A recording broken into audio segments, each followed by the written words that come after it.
Is it episode 5? We don't need to say that. Oh, I'm going to say it. Okay. Hello, folks, and welcome to episode 5 of the Plotcast podcast with your hosts, me, Tom. Oh, and Dan. And Dan. Oh, okay. And then the film. We're going after Prince of Darkness this week, made in 1987. Another 1987 one. Yep.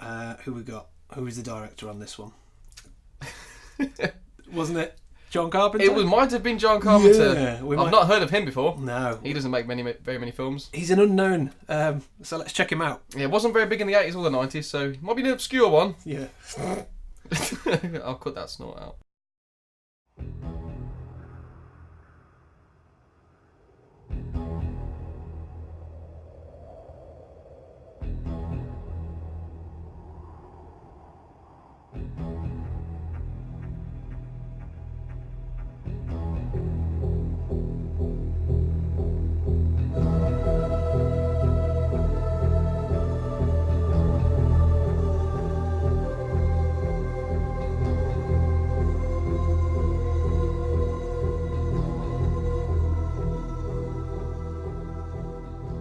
So do you want to start at the start of the film? No, let's start at 1 hour 34. Yeah. Damn, I haven't got a note on that. Yeah. Probably have. Yeah. Let's start at the start. It's always a good way to do it, unless you're doing a Quentin Tarantino, in which case you start everywhere. Everywhere. Wherever he wants to. Wherever he throws a dart and it lands. Yeah. Storyboard. But with most Carpenter films from the time, we start with the Universal logo and instantly some awesome synthesizer music. Synth music. And you can always tell it's a John Carpenter, because you sent me that little WhatsApp yesterday, like, guess what I'm watching? I was like, well, it's a John Carpenter film. You can tell by the font. I did, yeah, because I didn't realise I hadn't watched the video, if that makes sense. I'd only seen... You've seen the screenshot. The black bit, and I thought that was it. But then you started watching the film and it told me the name of it. But no, just, the white font, black background. Oh, it's a John Carpenter film then, is it? So almost the exact same synth music, just slightly tweaked. Pretty much. But that's kind of why I sign up for a John Carpenter film, because I know, it might be similar sounding, but they're always a great score. So, I'm always down for a John Carpenter, because at least I know if I'm not particularly into the film, after a while I'm like, hey, it's going to sound good. And I think the music starts right at the beginning of this, and I don't think there's any point where it stops. It might stop for like a brief second, but I'm pretty sure music plays for the whole movie. It plays for most of it, but it does...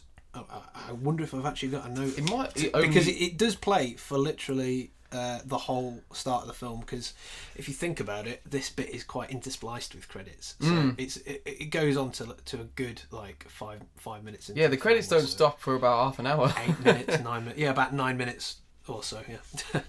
But we'll get to that, because we're still on a black screen. On a black screen with a Universal logo. And I didn't make him a note of it, but it's the company that I've noticed always does his films. Yeah. I can't remember what they're called now.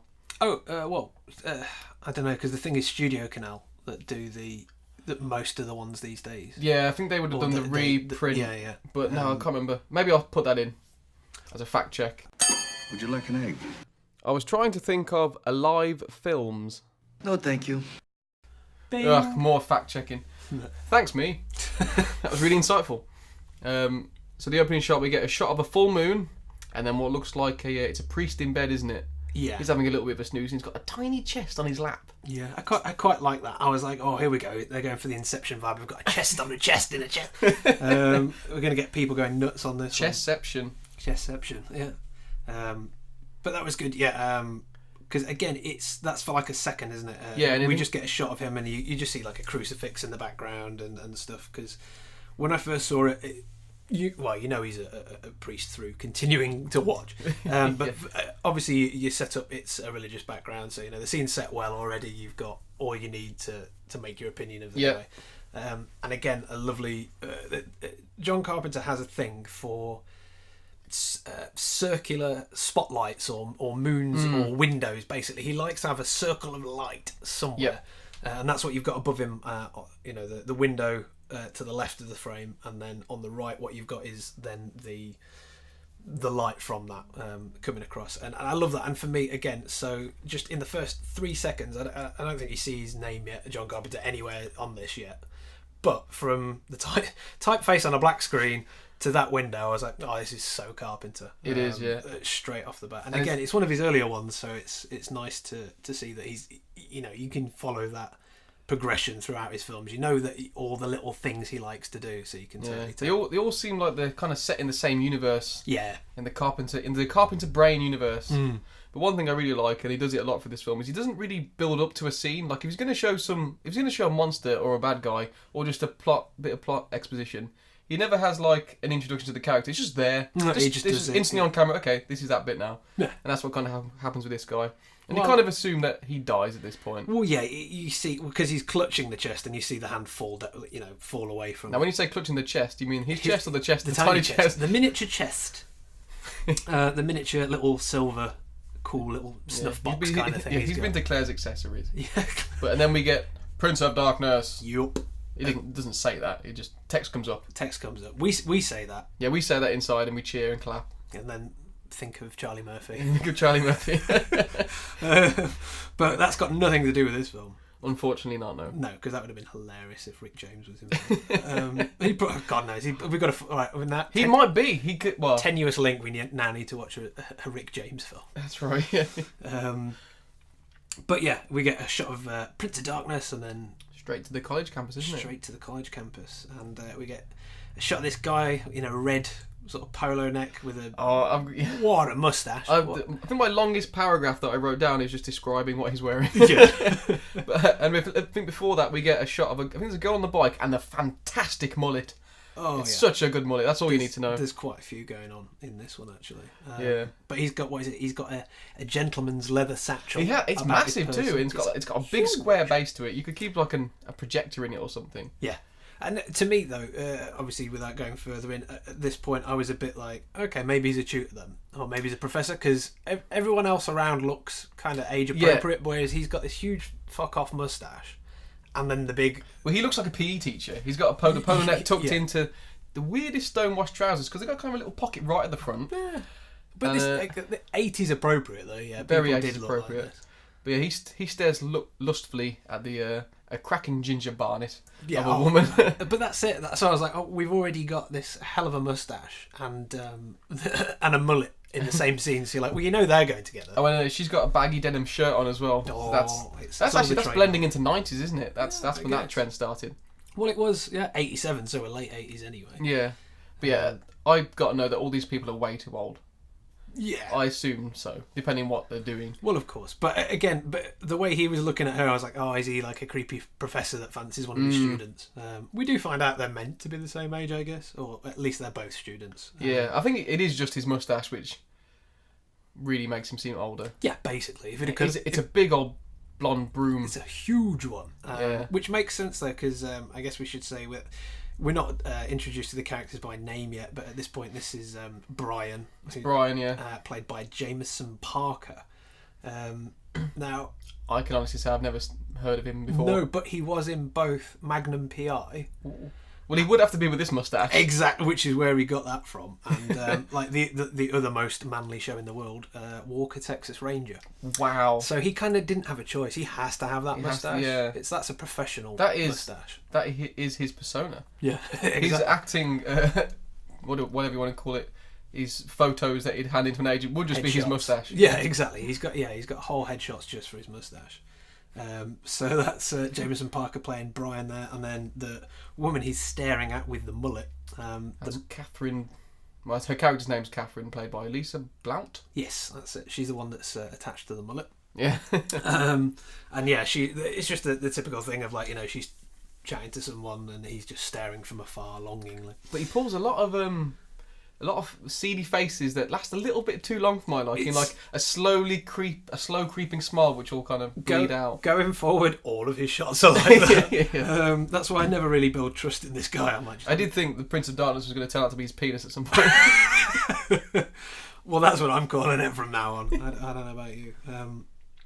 But yeah, and obviously this film is quite cut heavy, so we're getting a lot going forward. Yeah, I mean we're intersplicing with different scenes, and the credits are still going. So I think basically you get 2 seconds of any scene, credits for a second, and then the next bit. Yeah. So I think the next one is it's a nun opening the door, a massive door. Yeah. To where the old priest has died. Expired. Yeah, we're back in his room. Yeah.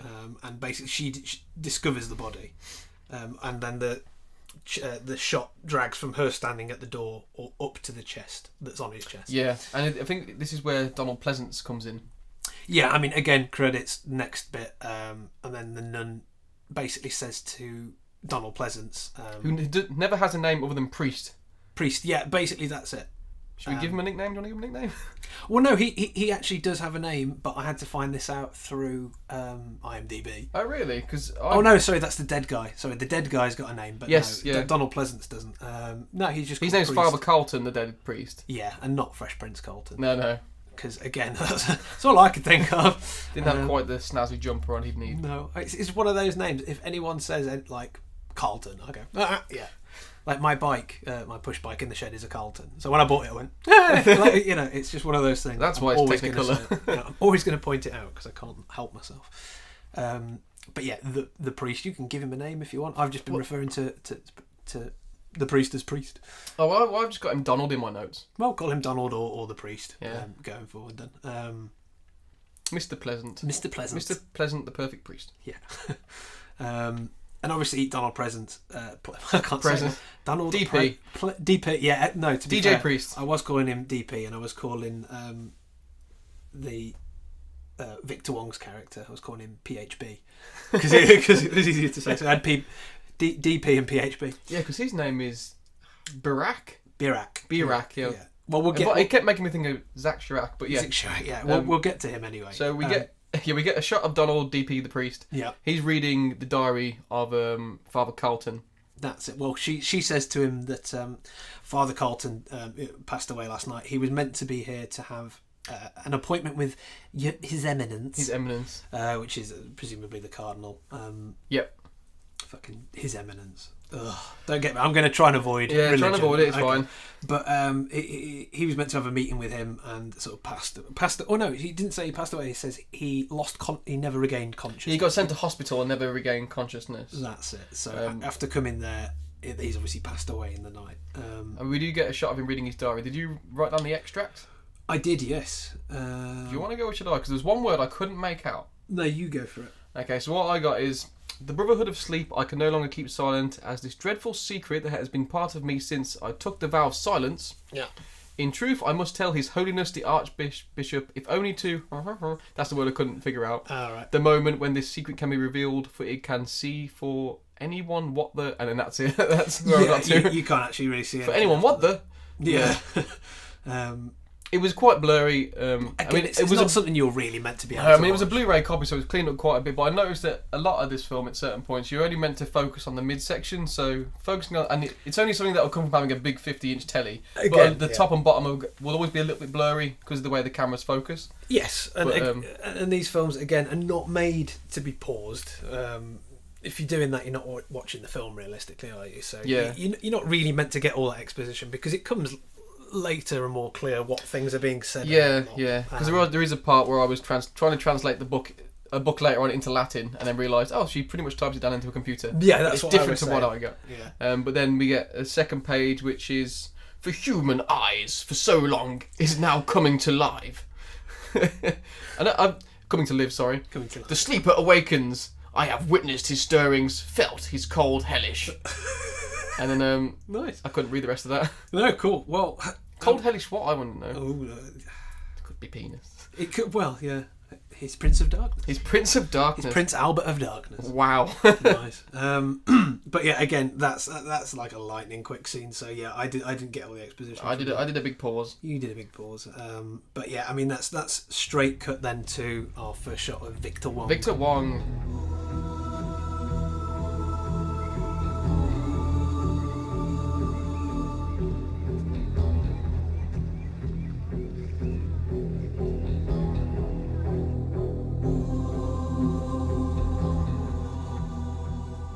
I love Victor Wong. Yeah, I mean, who doesn't? So good. Well, this technically, it's not the sequel, but this was the follow-up to Big Trouble. So we'd seen him in the one last. When did that? Is it before or after? Before. So Big Trouble was before Prince of Darkness. So when you search this, it comes up as Prince of Darkness is Big Trouble in Little China 2 on some sites. And I was going to say, because they're the same year? I can't remember. But it's just because it shares 2 cast members, I think. Yeah, and I like to think that they are the same characters. I would have preferred it if that was the case. So when I was watching it, I was thinking it would work really well if this was them starting out at university, and then that's where they became friends and learned something ethereal, and then went on to meet Jack Burden. Yeah, well, I kind of thought it would have been good if it was basically that Jack was unavailable because he buggers off at the end of the last one anyway. Yeah. And if it was just following Dennis Dunn's character from the last one, sort of thing, and the continuation. He's like, forget all that, I need to go back to school. Yeah, exactly. That would have been cool. But anyway, no, I knew this wasn't anything actually to do with that film. It just features some of the same actors. Yeah. He's walking up to the campus, isn't he? And he's got a massive suitcase. Oh god, and he's looking sassy as ever. Yeah. He's really done up. He's made an effort. You can tell. Oh god, I mean, they've nailed the tutor professor look. He looks knackered, doesn't he? He does. Yeah. He's had a hard paper round. That's it. And he's got a massive briefcase that looks... I couldn't tell if he was really small. Yeah, I was going to say... Because he's kind of struggling, like... It looked more like a suitcase, He did, yeah, like he was... Yeah, he's got some, like a dead body in it, maybe. Yeah. That's where he's got Kurt Russell in it. Yeah, exactly. You are going to be in this movie. Told you we're making a sequel.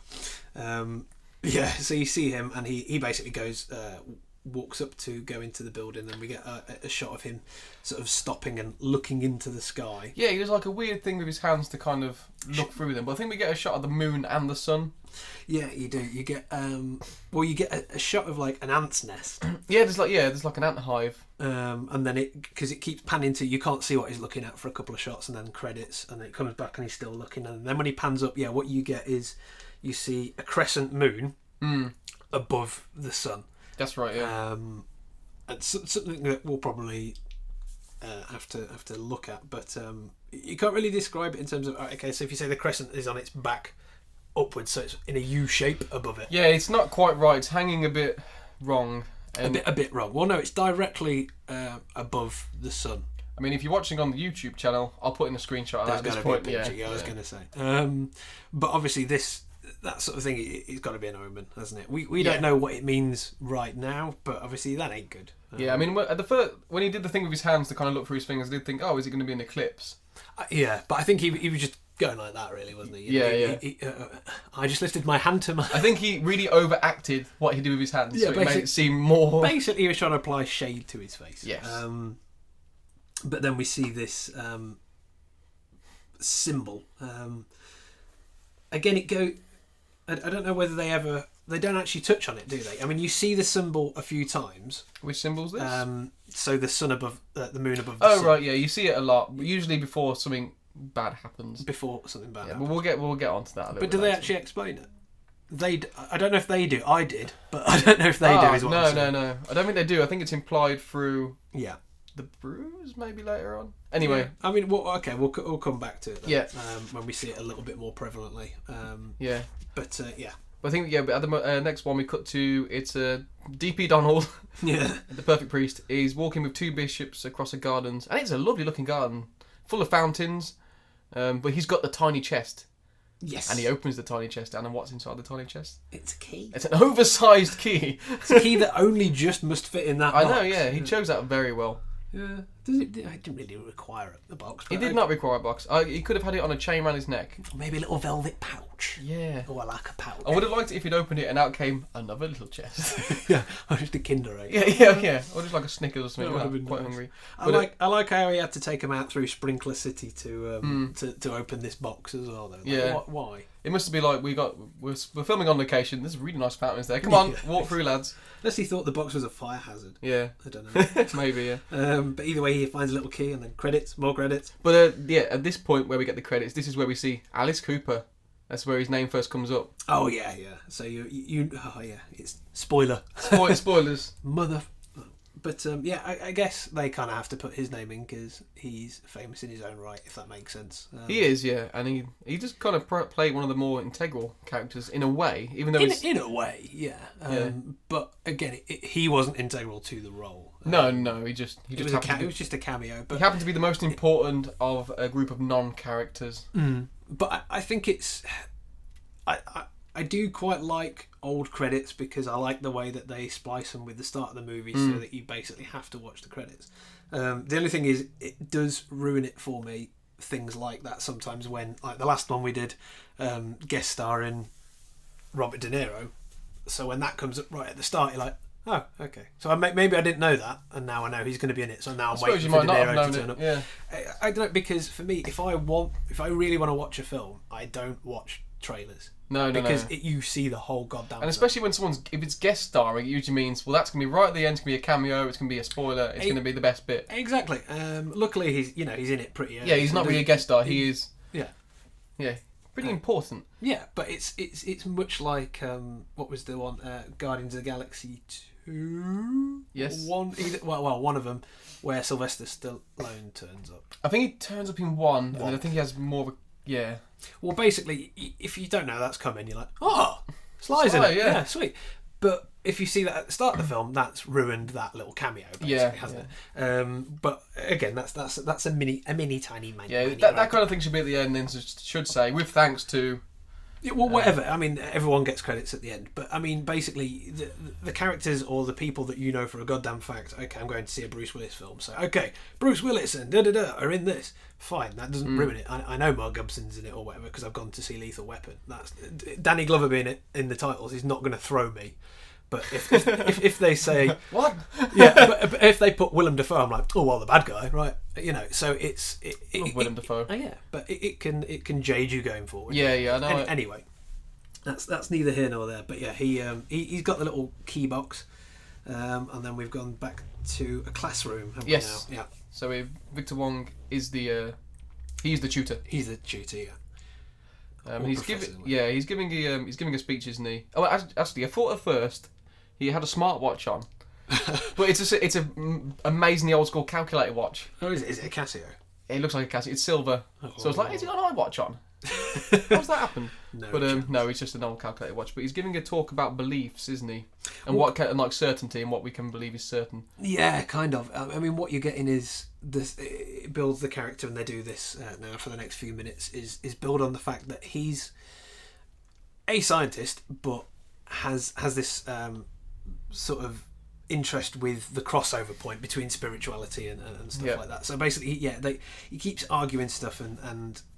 It's kind of true, really. He's like, when I think the main point he makes is that. Well, I've got his whole speech written down, but it's going to be hard for me to read it out and not try and do his accent. Yeah, he says, "You can go for it." He says, "We believe nature is solid and time constant. Matter has substance and time a direction. There is truth in flesh and the solid ground. The wind may be invisible, but it is real." Yeah. And then we get a shot of the class members, so we kind of get a panning shot of all the main characters. And I think all the characters in the film are in his class. There's no extras. Well, no, apart from the guys they meet up with after this. But I mean, at this, there's no one else. But there's a little bit later on where he goes. Well, there's 8 people in that class, I think. Oh, is there? So I'm sure I wrote it down. I was like, all right, this is a small class. You can't be doing very well. Because there's a bit later on where they read a note, and it's like, "Can these 5 members of the class come to meet me?" He's like, "They're all the members of the class." Yeah, exactly. But that's great. I mean, we can. They have a. When we get to that point, we'll introduce them because it's a bit easier. But we get a shot of Dennis Dunn, who I think I've only ever seen in Big Trouble in Little China. Yeah. He plays Wang in Big Trouble in Little China. Yeah. And I can't think. No, he has been in some other ones. I'm sure he did quite a few things at the time, but I bet he turns up in things like CSI Miami now. Oh yeah, probably he'll have some parts. But yeah, like this whole conversation basically that the professor's giving here is saying that there's a limit to science in terms of what we can explain. So he's saying they keep saying it all the way through this film. At the atomic level, yes, logic breaks down or something breaks down. So basically, once it gets to a point where we can't physically monitor it or figure it out, then it becomes otherworldly because we've got no control over it. That's it. It's unexplainable and therefore is supernatural. I've got the second bit. He says, "We're born, we age, we die. This never reverses. Our logic collapses on a subatomic level into ghosts and shadows." That's it. So that's what he's setting up. And I've got a little note. I like him as a teacher because he's not really. He's just shouting his opinion at people. He's not like handing out questions or exams. He's just might as well be on the corner of the street with a megaphone. Yeah, no, he's great. But yeah, they talk about this all the way through it. Yeah, subatomic level. Well, I really like that. They've kind of a big thing about the movie is that they need the technology to understand the spiritual aspect. Which I think is a really nice take. It's good, and to have this right here, it's a good bit of exposition or whatever because it sets up the characters and it sets up the theme of the movie and the reason why they would be involved at all. Yeah, and it also is, as far as you can go with any sci-fi or supernatural films or whatever, it sets up the plausibility by saying, science is only up to a point, and we're saying there's a crossroads where science and spirituality meet, and it's there that all the crazy shit happens. So it's good. It sets that up, and then we know, what we're getting going forward, and it also means that it's more believable to us going forward. I also like at this point that we've kind of established most of the characters that we're going to see, and they're not all. With the exception of sexy Donald Pleasance, they're not all beautiful people, are they? They're normal looking people. Yeah. You don't get with abnormal hair. Well, yes. Most of them have got messed up hair in some way. But I don't feel like a film today would throw that cast together. You wouldn't have. No. You probably wouldn't have a bloke with mustache playing a main role unless it was a joke, like the other guys with. Or it's like the Anchorman or whatever. It's something that's poking fun at having a mustache. It would be there to point out that it's the time setting it's in, and it would be a joke at some point. But no, it's completely straight face. He's got a big mustache, and god damn, he's going to act through it. So then what we got? So we're about 5 minutes in now, and we've got more credits, and then the establishing shot of the. It's St. Goddard's Church, which is next to a photo development shop, I think. But like what? A photo development warehouse? That place is huge. And it's right next to a little Tokyo shop as well, something like that. Man. But it's Donald Pleasance. It's our priest, and he goes inside, doesn't he? Yes. And he's got his little key in chest. And he sort of tentatively goes in there, and we've still got at this point we've still got the score. The score has not stopped. Score and credits we've still got underlined to all of this, and he basically walks into the church and heads for the biggest, creepiest freaking door he can find in there. Door. I'm sure it's covered in crests and a crucifix and just lots of weird stuff. Well, it's the one you don't want to open, basically, isn't it? I like that he knows that it was that door. Well, yeah, I mean, for the super special key that got its own little box. He kind of figures that out. I think that he needs the blue key to open the door. Yeah. Or he can't go forward. Can't complete the level. Exactly. So he's got it equipped, so he can go through. Yeah. More credits. And then we're about 7 minutes in now. After this, and then we don't get to see where he goes, do we? He just walks in. Just walks in. Yeah, and then credits. Yeah, and then it's night time after a class now, isn't it? Yeah. But yeah, so it's our mustache man Brian, and he's staring lustfully again at Catherine. At Catherine, ginger mullet. Ginger mullet. But she's with another man who's got an even better mullet than hers. Oh, he's got a superb. He's got the brilliant mullet, and I think he's got the tight jeans too. Probably, but he's also got a blue shirt. Which is the opposite to Brian's red shirt. So you know he's a bastard. Oh, what a wank! And he does not look pleased, but he's kind of pulling this face which makes him look like Droopy, the cartoon dog. Yeah. Bless him. I think that's just the moustache. That makes him look like that throughout the entire movie. He does, yeah. And because he's blonde as well, it kind of it makes it lighter so it doesn't... It's more creepy, less creepy. Yeah, but he has to look up and it's a full moon. Ooh. Yeah. And he's... Oh, yeah, because it's one of those weird ones like he's leaning against a tree, sort of freaking just staring at her and mullet guy. So yeah, he does a little pout for a bit. Again, for way too long he's staring. Yeah.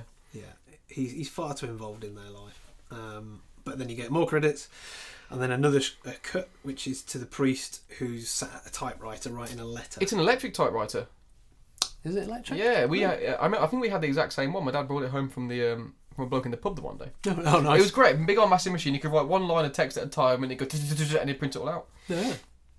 But no, it was an actual key typewriter. It was a key one, but you'd write it in a digital bar, and then you'd press print, and it would type it for you. So you could correct your mistakes before it actually typed it. Oh, okay. Good bit of kit. Nice. But yeah, he's writing a letter to Professor Howard Birak. Who we won't find out until the next scene, I think, is Victor Wong's character. Yes, well, I kind of figured that was the case because it says, it's got Professor Howard Birak, Doppler Institute of Physics, University of Sciences. That's it, yeah. 71220 Stratton Road, Los Angeles, California, area code 98005. Oh, we should have looked that up on the Google Maps. I wish I'd taken a bigger breath before I started. Did you write down his letter? Yes, I did. Do you want to go for this one?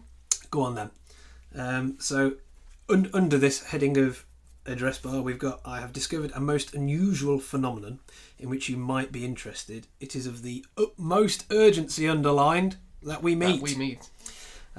So, yeah, that's clearly going to Wong. And I've got I wrote a note here which I've crossed out, but I left it in to speak about it. But the music has finally stopped, so this signifies the start of the movie. It doesn't. It starts up pretty much straight away. But also, what you get there, so you've got the whole, and then what he does is Pleasance gives this almost fourth wall break look straight to camera. Oh, does he? Which I was a little bit, so he types, and it's obviously like, we're sat facing him across an empty room, so technically he's looking through us, but it's the whole, like, I've just done something, and he just goes, looks straight up. Yeah. And I was like, oh! Maybe he's just amazed that the typewriter's typing itself. Yeah, he was like, shit. What is this witchcraft? Where does the ribbon go? But yeah, I don't know. That's the only fourth wall break in it, so I was a bit like, But technically, I guess it's not a fourth wall break because he's not talking to us. No, he's just having a look up. He's just looking through the fourth wall. He might have a nudie magazine. We don't know. Well, that'd be... maybe that's why Father Carlton died. Yeah, but, he had a stroking one. Yeah, that's actually what was really in that little chest. Yeah. Just a page-free picture. And a tiny little thermos of lube. I don't know. To keep your... It's supposed to be a thimble, wouldn't it? Yeah. A thimble thermos. Yeah. But we're back in the classroom again now. And PHB's physics class. PHB, yeah. Smoke, fire, water, light. They're different. Not as to stone or steel, but they're tangible. And we assume time has narrowed because it is as a clock. 1 second is 1 second for everyone. Cause precedes effect. Fruit rots, water flows downstream. We're born, we age, we die. The reverse never happens. None of this is truth. Say goodbye to classical reality, because our logic collapses on the subatomic level into ghosts and shadows. He's giving a speech about order of the universe. Yeah. And it's more shots of Brian eyeing up Catherine. All he really wants her, doesn't he? Yeah. It's something about the mullet that's attracting him. Yeah. Because he keeps just staring at her. Maybe he wants it to kind of meld with his moustache like Velcro. Yeah, probably. But at this point, what's his name again? Howard Birak. He says, order does exist in the universe, but it isn't what we had in mind. Mm-hmm. Which is a really cool concept, I thought. Yeah, I mean, again, he's just trying to reaffirm basically his stance, or his scientific stance is that, or outlook rather, is that at some point they become inseparable. Religion and science are intertwined to a point, because neither can be, completely proved or disproved to a certain point. So therefore, everything's theory. Yeah, exactly. Everything's theory up to a point. So it's kind of we can see his ideology basically. So that's good. We've got him sort of set up. And this, I think it's Catherine who puts her hand up and says him by name, Dr. Birak. Yeah. Birak. But yeah, that's one thing with this film. They don't ever explain the characters. A few of the names I didn't learn right to the end. No, some of them were just commit to memory. Impossible to actually get as well. Yeah. But yeah, we get that she sort of clarifies his name for us. Yeah, so we know that's who the letter was going to. Yes, yeah, exactly. And then we get like a little shot, like out the window, we see like a black sedan pull up. Yeah, it's a big old square one, isn't it? Mm-hmm. And then we get a cut basically from that to a hallway. It's downstairs at the college. That's it. And we've got Dennis Dunn properly on screen for the first time properly in the movie. I think so. Well, with a line. With a line, yeah. Because we first before that we get a nun that walks through, And she well, goes... it's basically Brian and Dennis Dunn, who's playing Walter, are walking down the corridor as she passes them as they're going. Yeah. Because this is the bit where they mentioned the BBC. Yeah, exactly. It's just a bit of exposition. So basically, they've just walked out of his class, and as they're walking, a nun,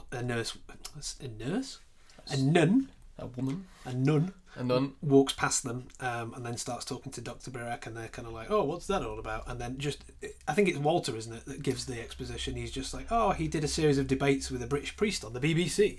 Yeah, or he says maybe it's something to do with that. Yeah. Yeah. I don't know if that was something that was actually in the news at the time. Well, no, no, possibly. No, it's just further exposition on the professor's character. So they're saying, okay, so yeah, he's even done a series of BBC debates with a priest. So he's done science versus religion debates. You know, it's confirming and clarifying his character. It was nice to get a shout out for the BBC though. Yeah, well, always. Yeah. BBC. BBC massive. Yeah. I don't know why I never watched the BBC. I don't watch TV. The Big Biscuit Crusade. Yeah. Anyway. Oh. Now I'm having a wagon wheel again. Right. Shit. Well, you can say something else then. Yeah. You can wait till I've gone to do that. Yeah. So the nuns walked past them, and we've set up his character a little bit more. We're still about 10 minutes in now. Yep. This is my 10-minute marker, and then it's Birek goes to see DJ Priest. DJ Priest, yeah. He takes him to a huge room full of golden statues, which is awesome because it just reminded me of Lopan's chambers in Big Trouble in Little China. Mm-hmm. Very much the same, very Carpenter. Yeah. But he explains to him that Donald explains to Birek that the previous priest had died before his appointment with the cardinal. Yeah. And that he read his diary and he basically asks him for help. Yes. I think he hands him his diary. Yeah, he gives that to the professor, and he pretty much begs him for help at that point, doesn't he? But then we get a cut to it's Brian, and in the scene which reminded me, we're a bit of a callback to Black Frame because he's playing solitaire with cards. He is, yeah. Yeah.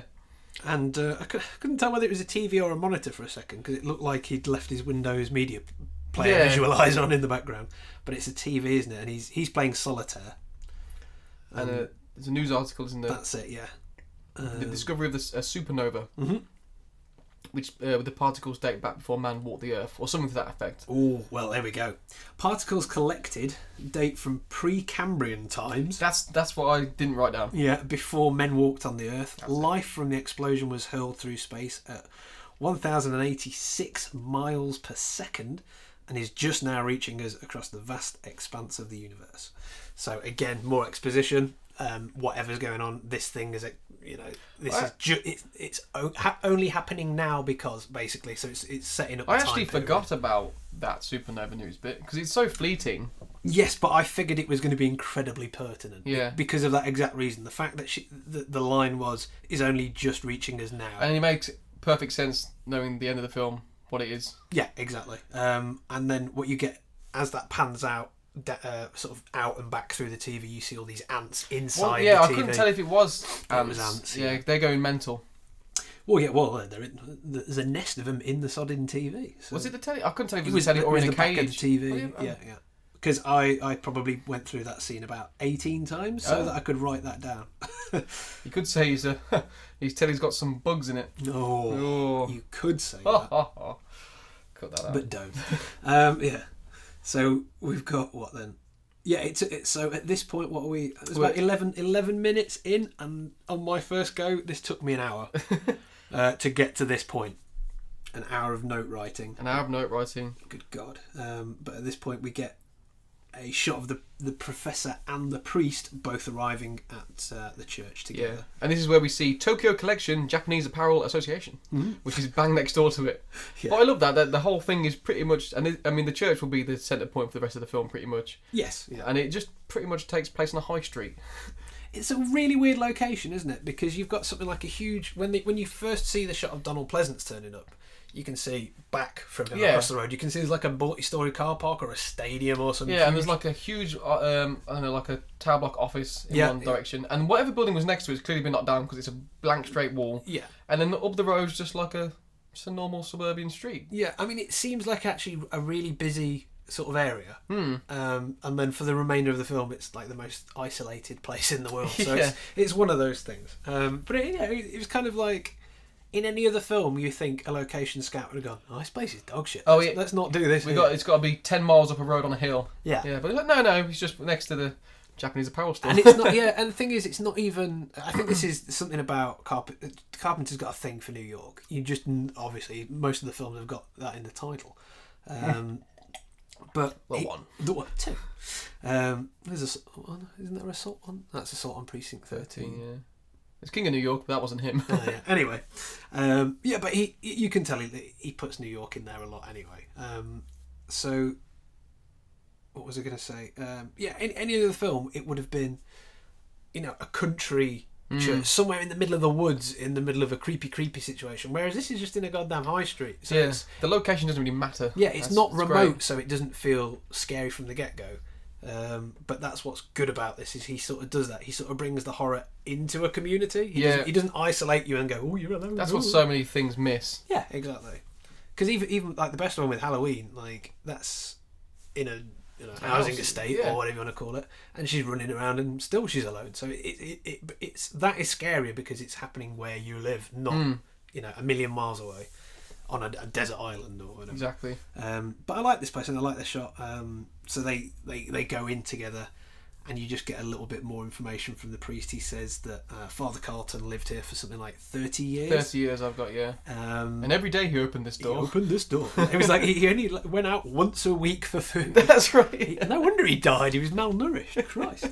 And then every day he opened this door. And then he says something that comes out and just grabs your attention. He's like, he was a guardian priest. I was like, oh, what's this now? What was he guarding? Yeah, exactly. But then they go down the horrible dank stairway, don't they? Yep. Into the basement.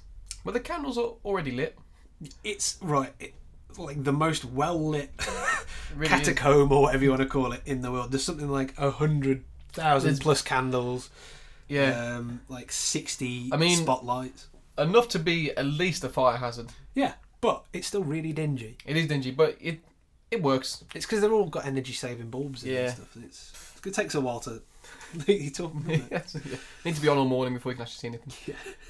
Yeah. But I think he says that the place was built in the 1500s by an arrangement with the Spanish government. That's the one, yeah. And only the Brotherhood of Sleep knew about it. That's it. And it was denied by the Vatican. Yes. And now I shall reveal to you the reason I'm sat here in my t-shirt. Hoop! At the back of that. Hey! Brotherhood of Sleep. Yeah. Yeah. So when I watched that, I was like, "Oh, brilliant! I've got another." Because I like to wear an appropriate shirt for the review we're doing. Like I wore the Godzilla shirt for the Godzilla. This one's a Tokyo Laundry t-shirt, and it's got the Tokyo Japanese apparel shop. Well, there we go. Happy coincidence. And I also made myself have a really shit mustache for the occasion as well. Yes, you did. Yes, I did. So I'm dyeing my hair ginger later. Brilliant. That made me happy. Because I was like, oh, that's a reference I know. But yeah, so they basically say, this place was covered up or kept hush-hush by the church. Yeah. And did they say that at this point that there was more of them, or does that come later, that there was the Brotherhood of Sleep? I think they just talk about him. Yeah, and they have a vow of silence, but before each guardian dies, I think they pass the secret on. Mm-hmm. What did they say? They had great authority, actions were never questioned. So yeah, basically their complete autonomy. They could do whatever the hell they wanted. And again, it was kept secret for years and years, but we don't know why yet. We don't know what it is yet. No. We will in a second. Yeah. But that altar looks awesome. Yes. With all the crucifixes and bits and bobs. Is this what they walk into? Yeah, so that's where we see all the jillions of candles and spotlights and crap. Like a ceremonial chamber, and they've got the red carpet that leads up. Yeah. Do you want to explain what it's leading up to? Flubber. The shimmer from... Evil flubber, I've been calling it. Or... it's rotating smoky green ooze. Liquidized slimer. It's a bit like...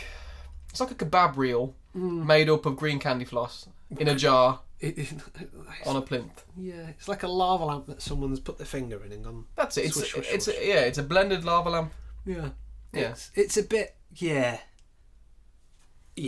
Oh, actually, I've got a note. It's like a bogey kebab reel. covered in shit. I've been calling it evil flubber. Evil flubber, because that's the main thing. Well, basically, it has it's the pink slime from Ghostbusters 2, but green. Yes, it's exactly that. Swirling around. The in second jar. film we spoke about to contain the slime from Ghostbusters. It's a 80s kind of. That's what they could do, really, wasn't it? So there we go. And they both walk down the red carpet towards it, and I got to note the music is really going for it at this point. I think I think maybe a church organ's kicked in or something, but it's proper synth heavy amazingness.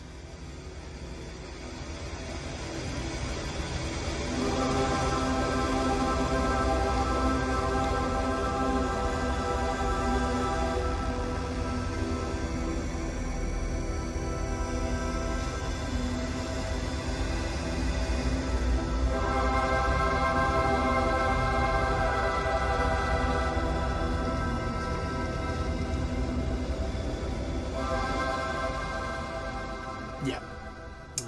Because then we get the priest as they're walking down, he says something about there's a sacred text, or there's a text that's indecipherable.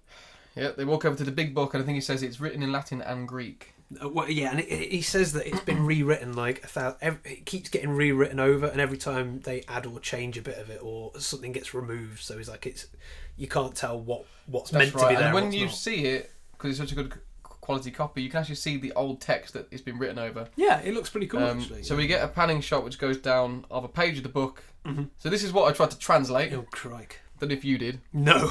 So this is apparently Latin, and it's a bit broken. Yeah, I thought. So from what I gather, it says, "Go send my angel to bear witness to the fact that you'll be discharged."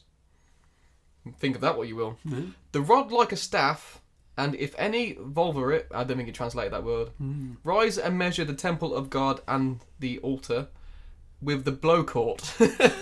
What is outside the house? I'm not done.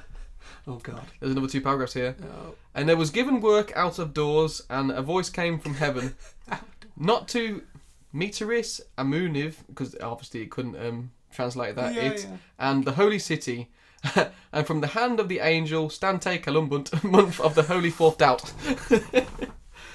And they shall prophesy days, 1,000, launch out of a being, and 60 days, clothed in and said, Nihui, and 2 lamps.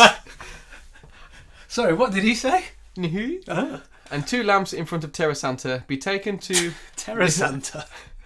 Lihunri and Havora. Fire doth proceed out of their mouth, and he revolved what it begins, if a man. Wow. And and I translated that back into, bad shit's coming. Yes, I think I could have done the same job without doing that. Oh, okay. Well, I wanted to give it a go. No, but I mean, my Latin is rusty. I don't know. I think was a pretty spot on translation. Well, I'm pretty sure that's just one of the words he couldn't translate. Yeah, and now I want to write a graphic novel about Terra Santa. Terra Santa goes around terrorizing. It's a sequel to Terra Enigma. No, that's a SNES game. What's that? What was that sci-fi program which was awful? Terra Nova. Terra Nova. Was that it? Oh yeah, I never watched that though. But I've just realised Terra Santa is Santa from Futurama, so that's been done. And the Krampus, I guess. And the Anti-Santa. Yeah, anything. Okay, let's have another Santa. Yeah, we'll do it after this. Yeah. But yeah, basically we've got this text that, again, it's foreboding, isn't it? I'm fair play for translating that, because again, it's something you're not meant to, much like his diary earlier. It's there as dressing, really. You're not meant to understand. It could have said gobbledygook. It did, but there was at least some bits of there that did make sense. So yeah, I mean, if it was translated, and a lot of the letters I couldn't read because you're not meant to actually look at it. Well, no, but the fact that they've gone to the effort to actually write something in Latin that actually should make sense to a degree, because again, obviously, what they're saying is it's indecipherable because it's been rewritten over, which is why you're not getting a direct translation.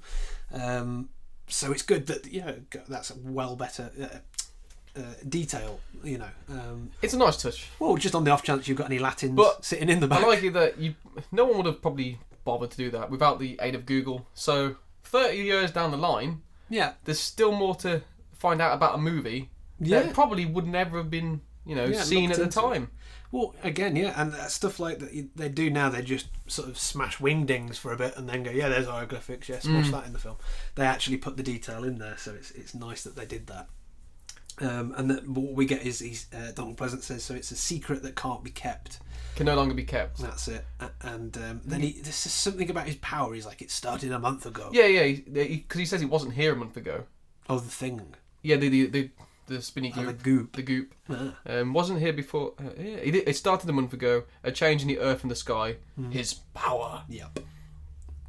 But then it goes straight back to the college, and we get Walter, played by Dennis Dunn. He's in a fantastic pink shirt.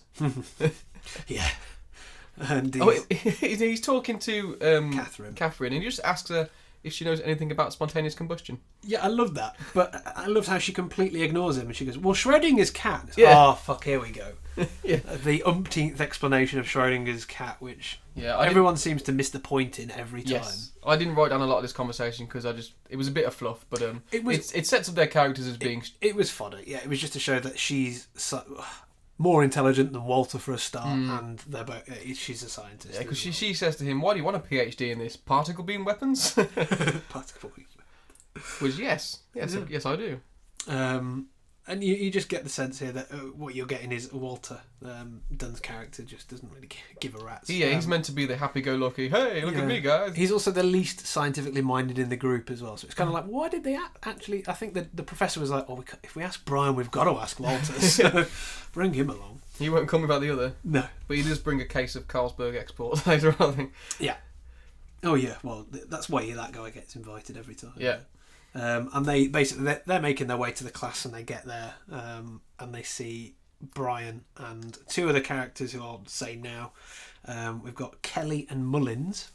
Mullins is the one that I didn't know the name of throughout the whole film, I think. Ah, right. Well, I had to find it. Well, no, you do get it at some point. He probably says it once or twice, but I probably missed it and didn't write it down, thinking, he'll say it again. No. And he probably just didn't. Oh, I'm not sure. But, so Mullins is the guy with what you described as the shower curtain. Yes, well, balding on top and then a bit of party at the back. Yeah, a bit like George Carlin. Yeah, exactly. He's got a Carlin haircut, but it's more combed like the bloke from Silence of the Lambs. He looks creepy. Yeah, he looks creepy.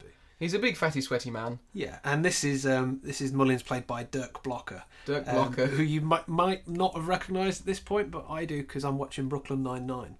Oh, okay. And he's Hitchcock in Brooklyn Nine-Nine, one of the fat, dumb, useless cops. So as soon as I saw him, I went, "Hey!" That made me happy. And then we've got Susan Blanchard, who plays Kelly in the scene. Yeah. I didn't know her name for a long time, but she becomes much more prevalent later on. Yes, she does, and I think Mullins, he does. Yeah, he gets referenced to later, but again, a lot of the characters don't actually get intros. Like you get, they're just there, and they get thrown into their situation. Yeah, but you get. This is what I was saying. Like you get full names from some of them. So Brian is Brian Marsh, Catherine is Catherine Dunforth, and Dennis is just Walter. And Donald Pleasance, who's one of the most important characters, Priest, yeah, just exactly. Priest. So let's whatever. And like I say, some of them I had to go online to find character names just so I knew I could refer to them. They're not. It's not too important though, because for the most part I just wrote woman with glasses, and that's Kelly. But it's hard because you get a lot of dialogue between two characters in a quick scene, and then another two characters, and then obviously it's a horror film, so they start going one by one. You're like, it did become hard later on when all of a sudden they introduced 5 new characters. Yeah, and you've got 10 people in a scene. What the hell is going on? But yeah, anyway, they basically reach class and realise that it's being cancelled, or there's a note on the door. Yeah, there's a note on the door that says he wants the 5 of them to cancel their weekend plans. Walt was not happy about that. No, and they for a special project, and there's other people coming as well. There's someone to come to translate Latin. Yeah. And this is where Walter throws a real hissy fit. Oh, he does. Because he had some serious plans this weekend. Oh, and he storms off. Yeah. But yeah, this is where I think this is the first mention of Brian's name, because he talks to Catherine. Oh, they have a proper intro, don't they? Yeah, I'm Brian Marsh. Brian Marsh, Catherine Danforth. Yeah, there you go. And then he smiles again, and I wrote down, he knows her name, sleazy fucker. Yeah, exactly. You've been staring at her for 3 weeks. If Facebook had existed back then, he'd have been stalking her all over the shop. But yeah, they have a creepy little full introduction, and then they go and sit under a tree in the courtyard, and again he's fiddling with his cards. But before that, I think she mentions to him, Catherine, to Brian, that they're studying Barachia theory, which obviously is the professor's theory or theorem. Yeah. Then they go and have a little sit down on the bench or in the park or whatever. And he says to her something weird like, "No one who looks like you settles down in our end of the building." Yeah. I don't really know what he meant by that, but she gets offended. She gets really offended. Basically, he's saying, you're the kind of attractive girl, and we're like the other guys in our dorm want to know, but basically why hot girls don't come and live in our building. And it's not really even that offensive a line, but he's a weird character. It's the way she accuses him of being sexist. Yeah, and he's like, yeah, and he just starts playing with a card. That's what I'm saying. He's been trying to do this magic trick. Yeah. Card handling skills, or he's trying to flip the card around. And he's shit at it. He was shit at it. Yeah. But that's why he's practicing. You got to practice. But we do get another cracking shot of a calculator watch at this point because he's wearing one. But yeah, he asks her something and she gets all bothered and he says, "You talk numbers, you get romantic. People, you clam up." Yeah, bad line. But then she's in this weird mood, so basically asks her out straight off. Well, he says he wants to take her for dinner or something and help her with, hoping he could help her with her theorem. Yeah. And then she's like, I think she accepts and says, "Well, there's something else I was hoping you could help me with." Yeah, it's a bit. It's. And then he smiles and it's really creepy and schmoozy. It's really creepy. But again, that's about 2 or 3 emotional flips in about a second there. So we've gone from being happy jokey to, she's offended to, really pissed off and accusing him of being sexist. And now she's making innuendos. It's like, what the hell? But that scene's over, and then we go back to the professor's office. Yes. Or to the professor's office, where we've got all of them, right? We've got they're all there with the assembled group, the 5 of them. I think he says that he's volunteered their services to the Archdiocese. That's because each of them are competent physicists. Yeah. Anytime I hear Arch, I just think like Arch Nemesis. That's What did I say? Art. No, Arch. Arch. It's the Archdiocese. Which again sounds like Arch Nemesis to me. So it can't be good. Any religion is bad, people. Right. So. But yeah, they're not convinced. But he's trying to like sway them by saying it'll greatly improve your averages. Yeah. Yeah. So he's pretty much saying, "Come along with me. Well, I'll pass you all, and then we can all go off and." Yeah, he basically convinces them that they're going to have to go. Yeah. They haven't really got a choice in this. But again, he won't tell them what they're doing. He says you're going to be working with other departments for this, and when questioned, they just basically say he says, if he skirts the issue, he's not going to tell them what they're doing ahead of time. No, but he just says take meals and cots to sleep on, and other departments will be joining us. Mm-hmm.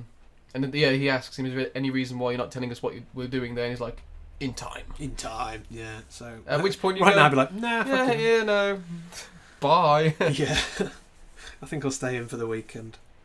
And then we cut to the church now. Yeah, and Barack is moving in. He's got 2 big suitcases this time. Oh yeah. Well, we've got a whole moving in scene, haven't we? Or so second or so. This is the point where he kind of stops and looks at the church, but then he looks over to see the odd woman who looks like she's just praising traffic. Oh, that's it. Well, she's she's like what you would call it, a bag lady or whatever. She's a homeless woman with the shopping trolley and that. And I was saying she's praising the sun or whatever. You can see she's kind of like she's got the hands out in front of her doing the whole wave up and down. So we know something's not right there. But then we get close up and she's got an ant on her face. Oh yes, it's a big old ant on her face as well. That's a massive one. Yeah. Like a gummy ant or something like that, I assume. But yeah, she got some ants on there, and then he kind of just sort of goes. And walks in. Yeah, I mean he's disconcerted for sure, but he just sort of heads on him. And I think we get a shot of all the other people like unloading equipment out the back of a van. Maybe that's it. Yeah, it's moving day. We've got everyone there, and then there's the next scene is is it the priest and the professor? Yeah, that's right. They're in like a meeting room, like an office, and they're having a chat. Well, they're having a chat. Donald Pleasance is just shouting at him because he's like, what does he say? He's like, your lives and your lives are based on misconceptions of logic or something like that. Yeah, he's like shouting at him. I've got a little bit wrote down. He puts it's your disbelief that powers him, your faith in common sense. It allows his deception. That's the one. He lives in the smallest path of it, in the atoms, but smaller, invisible. He lives in all of it. Hang on. He lives in all of it in the sum of its parts. Yes. We must translate the book and prove it scientifically, convince the outside world. That's it. And then he goes on to say no prison can hold him. Oh no, actually there's a great line there where Barack just turns around and goes, the outside world doesn't want to hear this bullshit. Yeah. Well, that's true. And should stay locked away like it has for 2,000 years. No prison can hold him now. That's it. That's the one. Yeah. And then Again, this section is really cut heavy. There's a lot of jumping back and forth, but like I said, there's no fat on the film. It's all been trimmed down to, okay, we need to get to this scene, we need to get to this scene. Yeah, just get it all in. Get it all out there, yeah. So it's a nighttime scene now, and it's Brian and Catherine ready for their study date. Yeah, well, again, no, they're not actually scheduled for a date, so they've already had a date. Oh, okay. So he's just, again... so he's just sleazing by the tree again. He's creepily sleazing by the tree again, and she comes out and says, "Oh, have you had a class?" And he says, "Oh, no, the library. I was just wondering if I could take you for a coffee." And she goes, "Oh, this is starting to become a habit." So basically, they've already hooked up once, and this is at least the second time now that they're going to be shagging, because it's quite obvious from context. It smash cuts to the morning anyway. Yeah, exactly. And some utter horrid, filthy, dirty business has ensued, I imagine. He really needs to go and wash his moustache. Yeah, and he's creepy as hell. Yeah, because he kind of just looks at it and go, smiles, and it's like... But there's, I mean, he looks creepy as hell anyway, but it's the whole thing, like, he's trying to get out of bed without waking her up a bit. Yeah. Or something, but she sort of moves and he does a whole like, and like like the panda sneezing thing, like the whole like sneeze sort of freezes there, and I'm like, what's this creep trying to do? And then he just goes outside with his shirt open, just so we can see. Okay, he's not fat; he's a little bit muscly. Or so she's attracted to him for a reason. Sun's out, guns out. Get back inside. Yeah, exactly. I think he kind of waves to someone who isn't there. He's like, "Hello." Yeah, yeah. And she's like, "Put your shirt on, you prick. Show your moustache. You look like a nonce." Well, that's it. He has to go for a victory lap and do the old abs in the sunlight kind of shot or whatever we're going to see. But I think he looks up at the moon, doesn't he? Which is in full shot in the daytime. Again, it's the exact same thing. Again, it's the crescent moon above the full sun. So that's the second time we've seen this in the film now. And then there's a bit right now which really bothered me, because he goes back in and brings her a coffee. Yeah, but he's got one breakfast. Yeah, and he hands it to her or something. But he's got another coffee in his hand, and then he leans onto bed to give her a kiss. I'm like, he's going to spill that. Yeah, there's no way that's going to go flat, because there's a pillow right there. It's going to spill it. Oh. He's going to have to do some dirty cleaning. Luckily, there's probably nothing in the cup. Thank God for that, because my OCD was going right off. Unless he's like me and he's got like a memory foam top, because I can do that. I can put the cup of tea down and go like, and it's not moving. But if you did spill it, it would just soak in because it's foam, and you'd never dry it out. Yeah, it would suck. Which is why I don't tend to do it often. But then he has a bit of a moment. He says he wants to tell us something, and she says, "Wait until next time, or 2 years time." So, yeah, he's getting serious, man.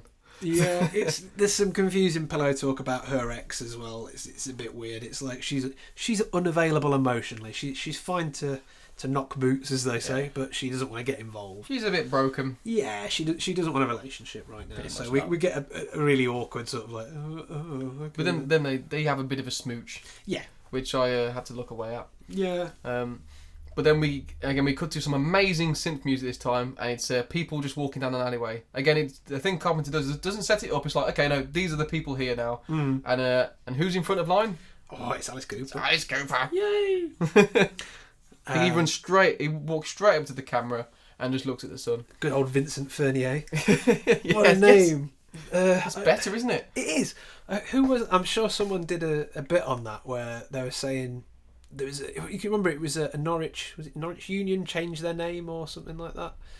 I can't even think. Did they name it after him or something? No. Changes Alice Cooper Union. That would be brilliant, wouldn't it? No, they had a whole campaign where it was like Ringo Starr saying, his real name and saying, oh well, the Beatles wouldn't have been any better with this guy, isn't it? And it was like, no one cares about you, Ringo. But Alice Cooper's one was like, yeah. Because whoever heard of a rock star called Vincent Fernier? And someone did a stand-up who was like, that's a much better name for a rock star.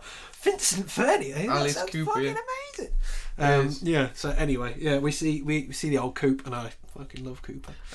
They're kind of meant to be, they're not zombies. They look like possessed homeless people. They're slightly pale. Yeah, they're more... there's not too much... emphasis on them looking different to a normal person. No, and going forward, I've been calling them watchers. Watchers, yeah, because that's kind of what they tend to do. But I think they're more in the film or the film universe. I think they're meant to be titled as schizos. Schizos, because Alice Cooper's character is credited as schizo. Oh, okay. Or Schizo 1 or whatever he is. And there is a bit of exposition later where I think it's Kelly that talks about the... yeah, she's looking out the window at them. Schizophrenic behaviour, so we'll get to that. Yeah. So I guess we could call them the schizophrenic or whatever. So they're meant to be like, what? The squints. Rejected mental patients or whatever. But yeah, yeah, you know, they all, yeah. They're homeless people, basically. Yeah. But it's again, there's nothing really going on. They're just sort of stood on the peripheries, all sort of having a stare. Yeah, they're watching because the minivan pulls up and all the girls get out. That's it, yeah. And I think Kelly looks over and Alice is obviously just stood there looking like a bit like a plain face zombie and just smiles at him and goes inside. Yeah, and there's like a big group of them behind him, and we get to, I think, at least one new character as the ladies arrive. There's two, I believe, because they all go into like their... Well, it's the last two female characters to turn up. So it's Lisa and Sarah. Susan. Susan? Yeah. So which one's Lisa? Lisa's the Chinese woman. Yeah, whose name I didn't put up there, actually, on our little list, but I have got here. Yeah. An-Yen. Ah, yes. An-Yen. And who else did I just say? Susan. No, I said Sarah. Yeah, there is no Sarah in this film. Oh, damn. No, I've got to... Oh, no, hang on. There is a... Oh, no, yeah. No, there isn't. Then I've got a huge section of my text to cut out. No, because there's a... We've got an actress named Susan who plays Kelly, but then we've got the character Susan who's Anne-Marie Howard. Okay. And then we've got An-Yen playing Oh, and we got Elisa Blount playing Catherine. That's where I've come in from. Yeah. I'm leaving that in. I can't be bothered to cut that out. Anyway, yeah, there's two new women, and they're in like it looks like almost a dorm room, doesn't it? They've set up their cots. It's segregated, so women in one room, men in the other. Yeah, and then we get a weird bit of conversation from the newly introduced Susan, who's talking about her parents used to stay at the wherever they are, the church. She says, but our parents used to stay here until it got closed down and stuff. And it's like that. What? Yeah, I didn't pick up on that. Yeah, it was a weird little bit of dialogue. Yeah, a weird bit of exposition. So then it cuts to the guys, and there's a new guy walking up the stairs that we haven't met before. Nope. Introduces himself right now, Dr. Paul Leahy. Leahy, played by Peter Jason. And they're all setting up their gear in the chapel, all their electronics, all their old school equipment. And he goes up to Barack and asks them what they're actually doing, and I think he just walks off and doesn't answer him. Doesn't ever get an answer. He says set up your equipment in there. Yeah, he says, what are we testing for? And he's like, oh, just go and do it. Yeah. Like, I'll tell you later. And I like this at this point because he sort of exasperated this new character, Dr. Leahy. He looks a little bit like a skinny meatloaf. He did look very Meatloaf-esque. I thought. Yeah. You're the only one with any brains getting out of here tonight. Well, I got a cover for Lay over the weekend, extra credit seminar. Wow. Hi, Frank. Don't leave. Excuse me. I have to set up. Hi. Hello. Frankie. Who's that? Susan Cabot, radiologist, married. How married? Very. Oh. Hi, Doc. Hi, I'll be working upstairs. I want you to set up the basic panel down here. Right. What are you supposed to be testing? I don't know. Compounds, basic structure? And then it cuts to the two new male dweeb characters. That's it. So now that we know who they're called, because this took a long time to figure out. So I can't remember the guy with the Lord Christmas haircut. So that's Etchinson, played by Tom Bray. And then we've got Frank, who... Oh, there we go. He's played by... Is it Robert Grasmere? Robert Grasmere, yeah. Who is, two names I don't know anything about. No idea. But they're kicking around the computer stuff, and he's got some great old-fashioned 80s, 90s headphones on. Yes. They're the kind of ones that when you try and take them off, they pinch your hair. Ooh, I didn't like those. But yeah, I think the two of them, they're having a schmooze, and they're trying to chat up Susan. Yeah. I think this is the introduction of her, maybe? Basic. Yeah, I mean, she's just kind of come in. I guess she... Oh, she turned up with Lisa, didn't she? Yeah, those two characters. So yeah, that's her. And a bit of exposition in terms of when she walks out, Etchinson sort of goes, oh, well, hello, who is that then? And Frank basically goes, no, she's married, dude. She's married. Yeah, no chance. To a radiologist, or she is a radiologist? I think she is a radiologist. I'm not too sure. Yeah. Because they have to set up what each of their special skills are. Yeah, you know. A little bit. Yeah. But yeah, we get lots of shots of all the old equipment, and I really like that. They give me an old computer boner. Yes. So many floppy drives everywhere. It is good to see all that sort of equipment. And then we get his Dr. Leahy come in and say, right, put this over there and do that. And they both say to him, well, what are we doing then? Yeah. And again, he says, look, when I know, you'll know. Yeah. And then we get the thing from Frank, like, science marches forward. And it's another cut to it's Walter again. He's having a bit of a hissy fit because he's like, I had a hard date tonight with a young, beautiful trial attorney, and then Brian just goes, "What was his name?" Yeah, and where were you taking him? Where were you taking him? That's and it. Walter flips his lid. He's like, it's not funny. He's not taking this seriously. Like he proper bitches out about this. He's great. There's a running theme here. I think Walter's gay. You think Walter's gay? I think his character's meant to be gay. We'll keep going. There is a mention later on about his psychiatrist. We'll keep going because that pink shirt. Evolve that. This pink. He's got the pink shirt and he's really offended by the homophobic joke, which most people just go, "Oh, dick," but he's taking a little bit too. And he does hang around a lot with the guy with the mustache. Mm-hmm. Brian. Anyway, Brian. They're having Partridge. They're at the top of the stairs and they're having a look out the window and they see all the people outside looking back up again. Yeah. But then they get interrupted and this is where we get Calder, who introduces himself. Just kind of barges his way in. Which is the most I'm Calder. Microbiology. Oh, shit. Yeah. Really? And again, this is the scene that led to so much confusion to me because you get two characters introducing themselves to three characters who all say their names. And all you hear is Calder because he comes in straight away. And then Lomax. Lomax. Oh, hey, Lomax. And that's said a couple of times. So I couldn't get the distinction because Frank's name was never clear from the scene previous. I thought he was called Lomax. And I was like, stop saying your own name. I want to know what the new character's called. They're in it. Yeah, they never mention their names often enough for it to commit to memory. Exactly. And they're kind of similar looking in hairstyles and throwaway characters. Yeah. So Well, Lomax is incredibly bland. Sorry, not bland. But he's so bland you can't even describe him. Oh Christ, what's the word for it? You can stick with bland. Yeah, okay, bland. It's not the word I wanted to use. No, he's not very well characterised. He doesn't have much to do. No, like he's a stock, yeah, he's an extra almost. Well, I don't know, like a Lego man. What I'm saying is, he's got no discernible features. He's just a beige person.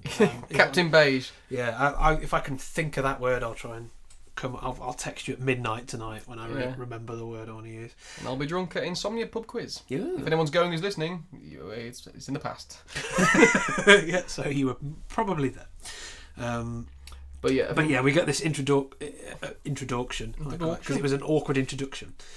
Because that's the good bit when Frank and Lomax they shake hands, and then Lomax just goes and hits him on the back of the hand. He's just shaken like, oh, we meant to have a shake. Oh, no, I was a bit of a cock up. No, I think it was meant to be like he's like a cool cat, like hey buddy, but it just looked really fucking awkward to me. I was like, no, you don't have enough character to pull off the slap hand. Don't do that. But yeah, I think they basically ask what's going on. Yeah, again, no one knows. No one knows what it's all about yet. Yeah. And then we cut to Susan. Is that right? Is that the Asian woman? No, Lisa. Lisa, damn.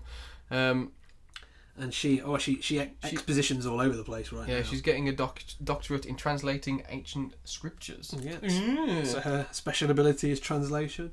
And she's instantly translating stuff, so she's typing into her computer. Oh, she's on it straight away, yeah. And she's decoding whatever the riddles they've got in front of her. Did you get this? I got this. If you want to go for the first one, because there's a few times it pops up. All right, I'll take the first one.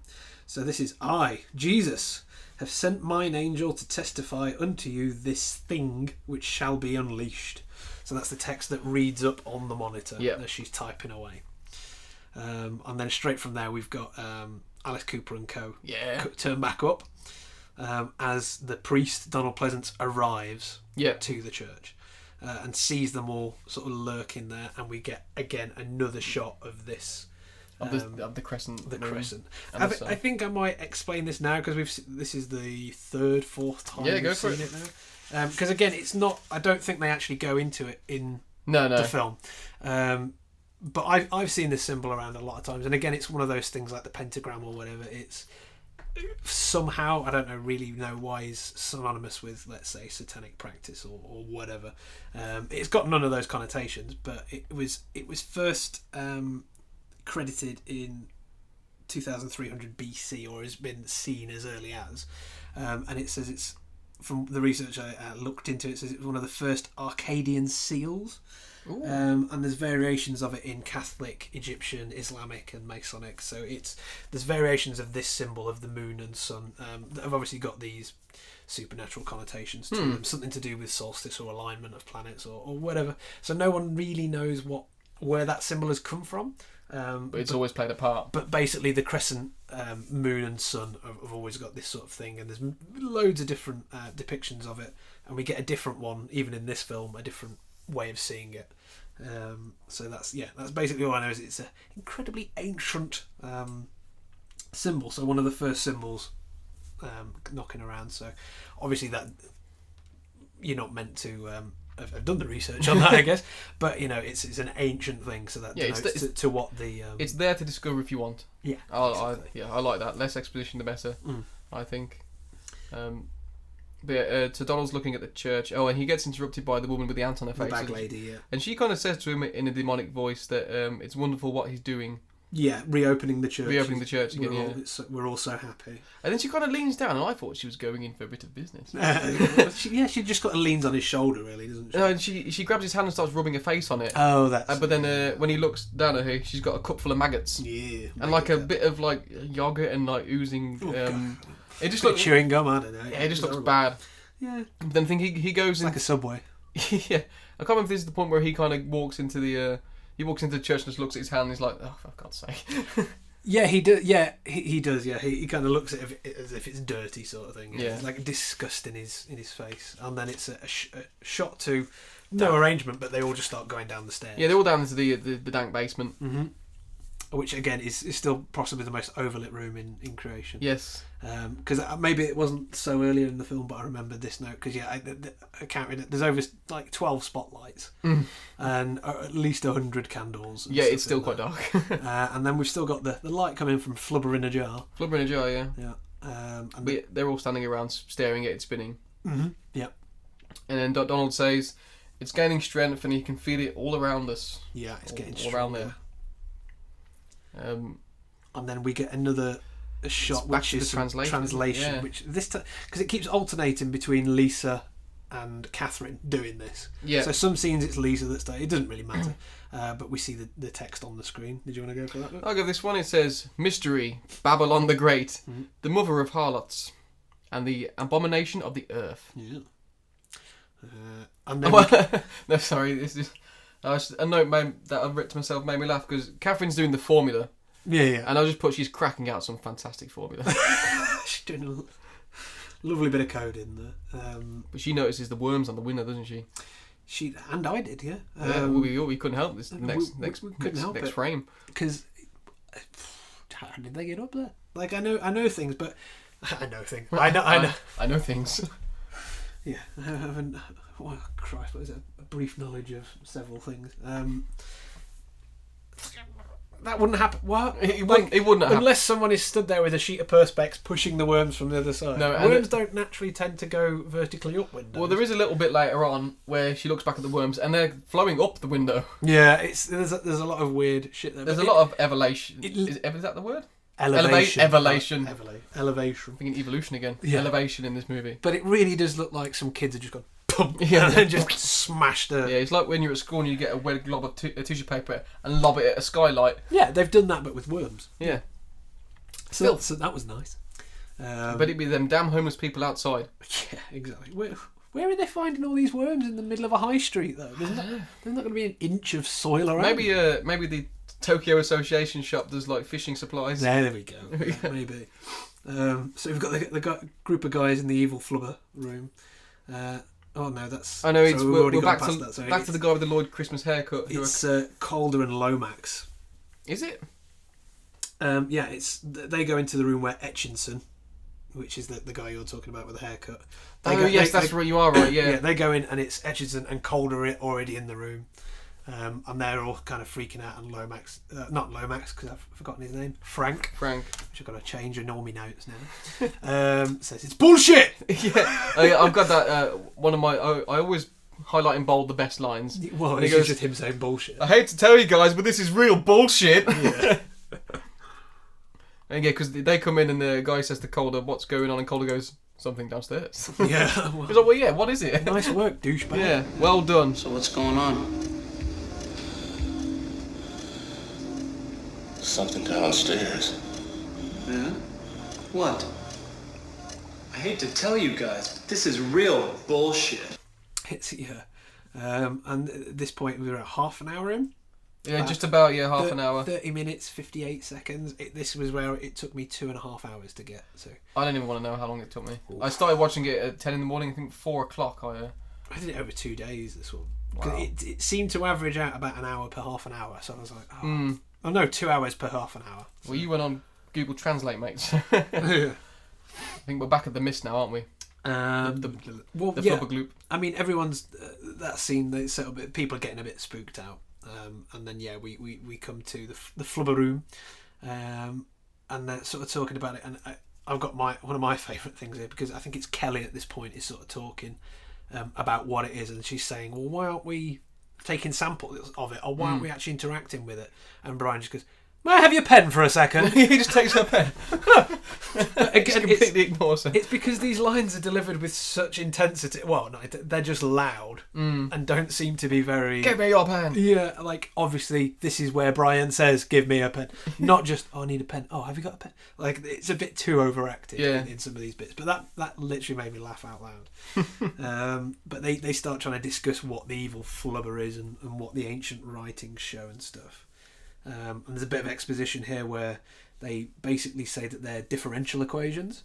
That's right. They're translating equations from Latin, and he says these were written 2,000 years before differential equations were a thing. Yeah. So, woo. And then Walter again is a little bit perplexed by this and goes, "Well, that means we didn't have them by then." And Brian's like, "Yeah, exactly. Yes, Walter. Duh. This is why it's an unusual thing." If we'd said, "Oh my God, it's all in Latin," that wouldn't have been a big deal, would it?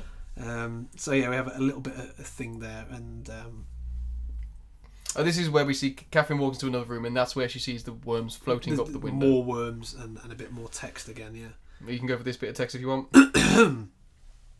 So we've got, and the Prince of Darkness was himself sealed, that old life called the devil and Satan, which deceiveth the whole world. Deceiveth. I googled that and I don't think it's a word. Well, it means to deceive, doesn't it? Yeah.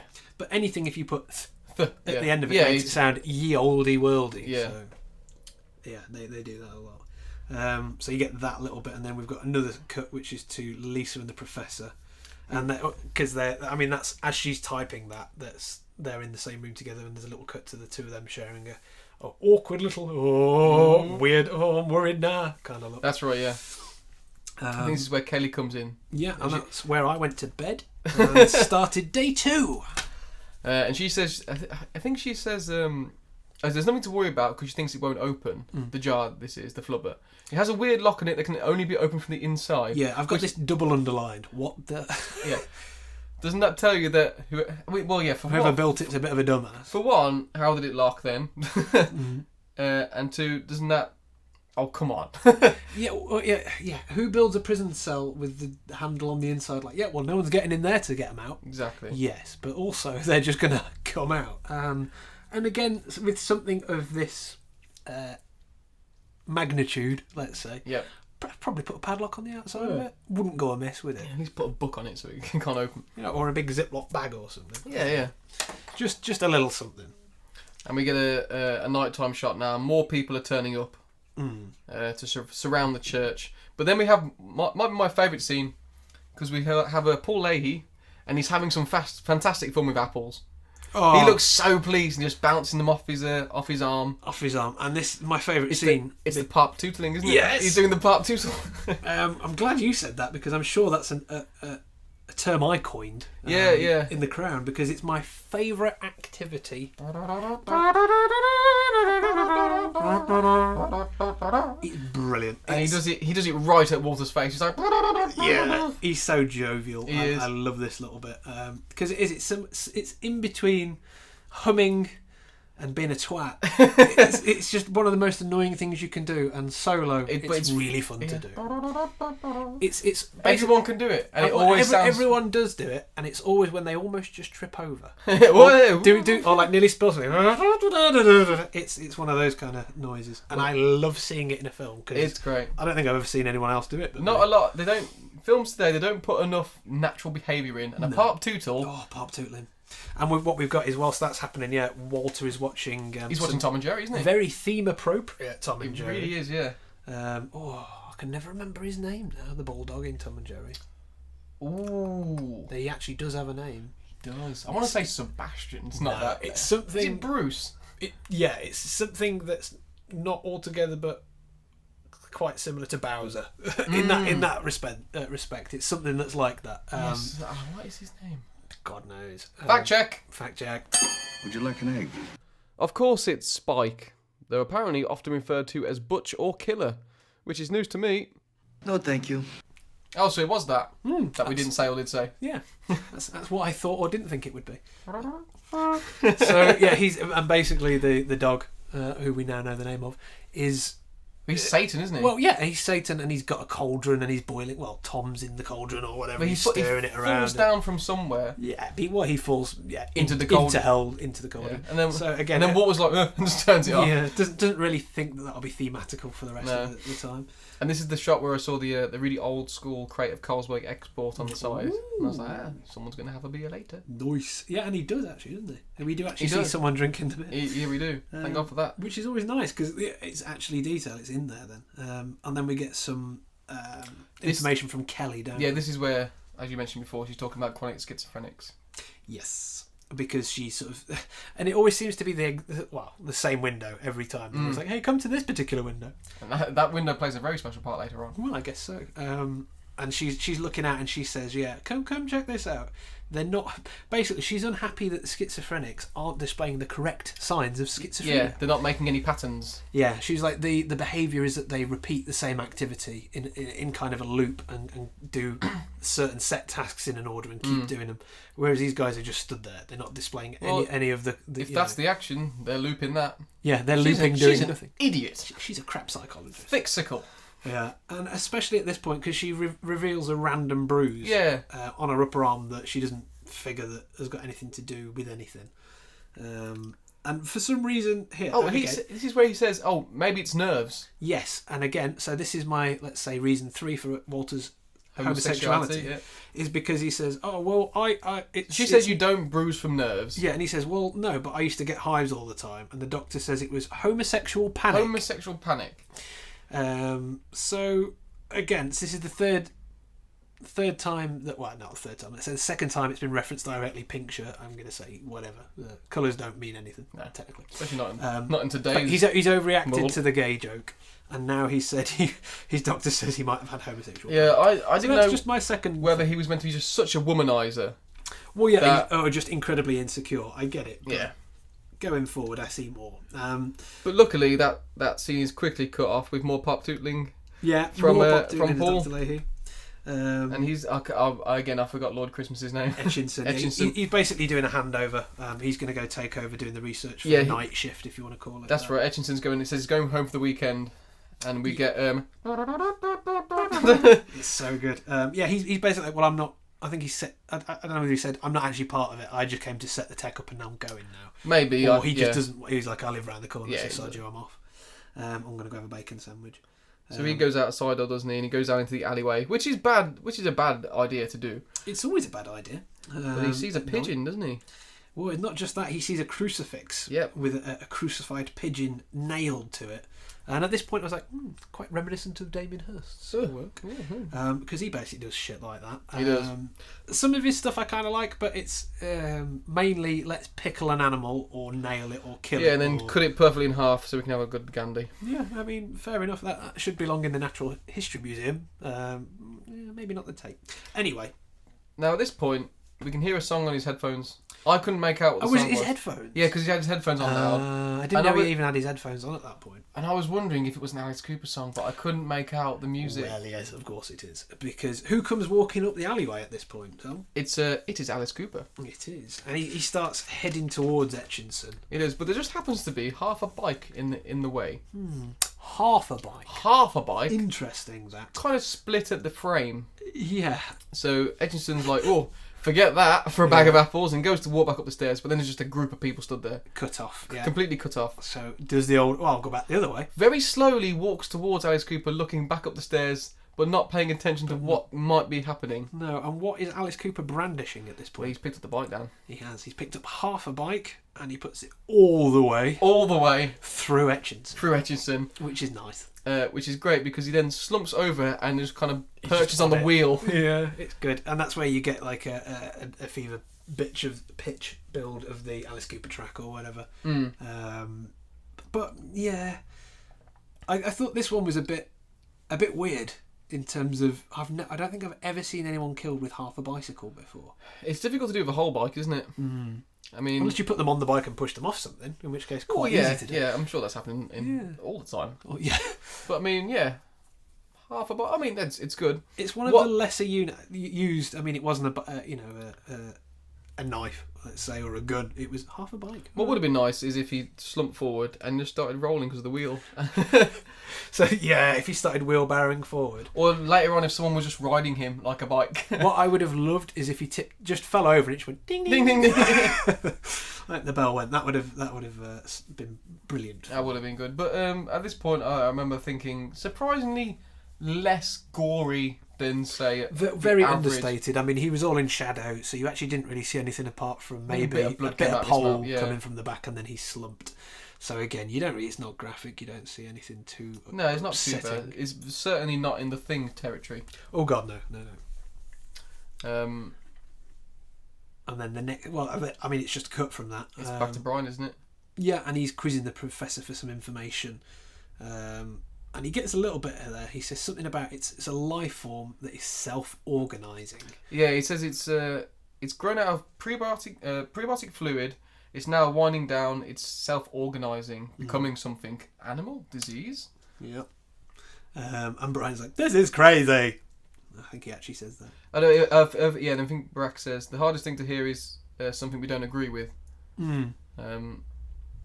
I don't actually know who says this because I've got it written down. I saw a star fall from heaven into a bottomless pit and was cast out of water from flood. Looks at it, Barack, and says it's crazy. What? Yeah, that's it. So basically, the professor has handed Brian Satan's diary or whatever. That's right. And Brian reads it. Professor says that excerpt or reads that excerpt and then says this is crazy. That's right. So I think it's I think Brian reads it out loud and goes, yeah. "Oh, And he this looks is back crazy." at him and says, "Oh, that's crazy." Yeah. So just a little bit more there of it's more in the realm of supernatural than science at this point. Yeah. Which is making everyone feel a bit uncomfortable. And then we've got a shot of Susan and Mullins. And Susan says something about it being... She's been carbon dating, hasn't she? She's been carbon dating, yeah. That's it. 7 million years 7 old. million, yeah. And then Mullins just goes off down the corridors. Yeah, he just wanders off with a bit of pipe, I noticed. I don't know what he's doing, clutching his pipe. Not a smoking pipe. Was it a pipe or did he have a big torch? Oh no, I can't remember now. Oh, yeah, maybe it's just a big flashlight. Yeah, a big old school flashlight. And he's like, "Do you want me to wait for you?" She's like, "No." So I think she walks up to the. This is where she goes up to the flubber, but she sees that the water's flowing upwards. Yeah, there's some water droplets on the floor or wherever, and you see the reverse there going up. Yeah. But I think this is Susan's first time seeing the thing. It is. Because not everyone was there the first time round. And yeah, I think so she's kind of just staring at it in awe now, isn't she? Yeah, and we get a cut back to Lisa, and she's explaining the decipher and says it's hard to do because it looks like someone's tried to erase it. Yeah, she gives them a lowdown, and this is one of the shots that when you try and figure out who anyone in this goddamn film is, IMDb gives you this fucking shot, which I would say is a pretty iconic looking thing because you've got the room they're in is a big archway, and to me it's kind of a mix of imagery wise, The Last Supper and yes. Oh come on, what's the one where we were born? Where he born? Jesus into stable. Aye, that one. Nativity. Nativity. There we are. Nativity. It's mix at Twain. We've blew up from to office. Anyway, but it's like a mix of those things, you know, all the figures are sort of pointing inwards of the arch, sort of like the nativity kind of scene, but you've got the table and the gathering, so it's kind of the mix of the two, which is great because it obviously lends itself to the film. And it looks great because apart from Susan, everyone's in that shot. There's about 9 people in the shot. I think so, yeah. So. I don't know if Mullins is back yet. Oh, no. Oh, and obviously Edchinson's out of the story anyway. Yeah. But yeah, it's a good shot there. And what does it say? She basically says that it was the father of Satan. Yeah, he says it was buried in a container in the Middle East some while ago by the father of Satan, a god who once walked the earth before man but was banished to the dark side, buried his son inside a container. Yeah. And Christ comes to warn us, but he was of extraterrestrial ancestry, but a human-like race. Which I like that explanation. That's quite good. So Jesus is an alien. Yeah. Totally. Okay, cool. I can identify with that. And then basically what they're saying is Satan put his son in a vase. There you go. Okay. Son in a vase. So Flubber is Satan's son. Yes. In a vase. And Jesus is an alien. Cool. Yeah. All right. Okay. I'm down with that. We've got that. And Alice Cooper is a schizo.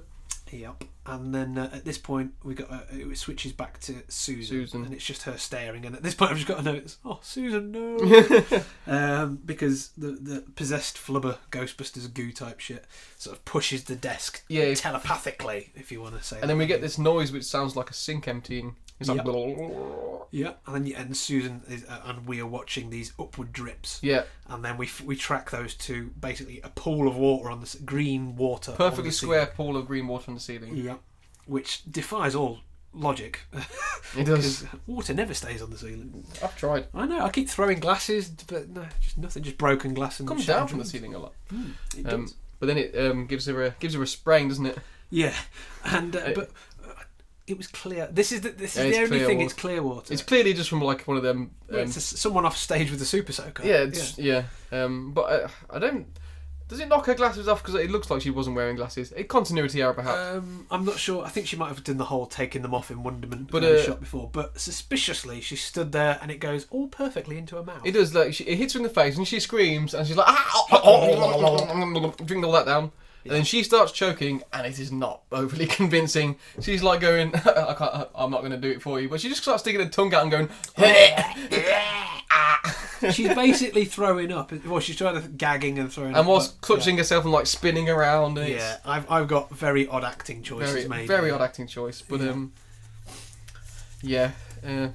maybe not. Maybe she didn't book much after that, old Susie. No, I don't know. But anyway, thankfully we're saved from that because we cut back to the main gang in the big hall or whatever they are, still talking about the same topic. I'm not sure who's talking now, but I wrote down the quote, which is, Christ is crazy but gaining power, converting people to his belief. Yep. So they kill him, but disciples keep the secret and wait till science sophisticated enough could prove what he's saying, basically. What he was saying, So, what they were saying is at that point in time when this guy, Jesus the alien, was walking around... Jesus the alien. E.T. style with his glowing tips, was done in because what he was saying was too inflammatory. People wouldn't have anything to do with it. You know, the science wasn't what it was now. There was no way anyone was going to listen to him seriously. Yeah. So they killed him, covered it up, and that's how it's been ever since. And then again, we get this shot, which is literally everyone bar Susan, for a really good sort of tracking shot. And the priest is on about. I think didn't he ask how they kept it a secret for 2,000 years? Yeah, because he's I think that might be. I know they're in the same thing, but the priest starts saying that basically. Priests themselves are salesmen, and we've been selling religion. Religion's a product, and we've been passing it off and not knowing what we were doing, and it's all our fault kind of thing. That's it. I've got another quote, which is decisions were made to characterise pure evil as a spiritual force, evil within the darkness in the hearts of men. It was more convenient. A stupid lie sold the product to those who didn't have it. A new life. Reward ourselves and punish our enemies to live without truth. Yeah, which is brilliant because this is why I love sort of things that deal with this sort of thing thematically, because you always get a point where the priest is challenged by his thought, his beliefs. He's like, oh, but what I thought I was doing was the right thing, and it's a lie, it's a sham. Yeah, and it's always this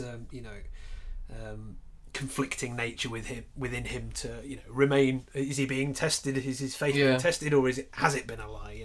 And you get that quite a lot in so like The Exorcist or whatever, things like that, where it's thrown into play. And I do like this because obviously my views on religion are very unprivate. And what he's saying really hits home for me. This whole line about priests being salesmen, just trying to flog this thing onto people who need something. Rings very true to me. And I like that. It does. It kind of disbands what people believe, but then also throws in a counter argument. Well, it could be this, which is more logical. Still nonsense. Yeah, and again, it becomes quite hard to tackle and quite inflammatory in films where you say anything about religion, because people get obsessed and really upset about imaginary friends. So it's hard to tackle that kind of thing. You're saying I should be upset about my friend Melissa? No, that's exactly. She comes on my bike rides. Yeah, more realistic than anything else I've heard. But it's hard for them to deal with that, and to give them this out or whatever, and say let's tie it to science and say, well, it was, rather than just taking a film like, let's say, Religious or something which is more of a doc, and then saying, well, it's all bullshit, it's a blanket, a load of crap. Whereas this one, what they're trying to set up is that they're saying, no, we get the whole thing, like back then things can't be explained, but it's now is the time that we need to clarify this, and we need to save.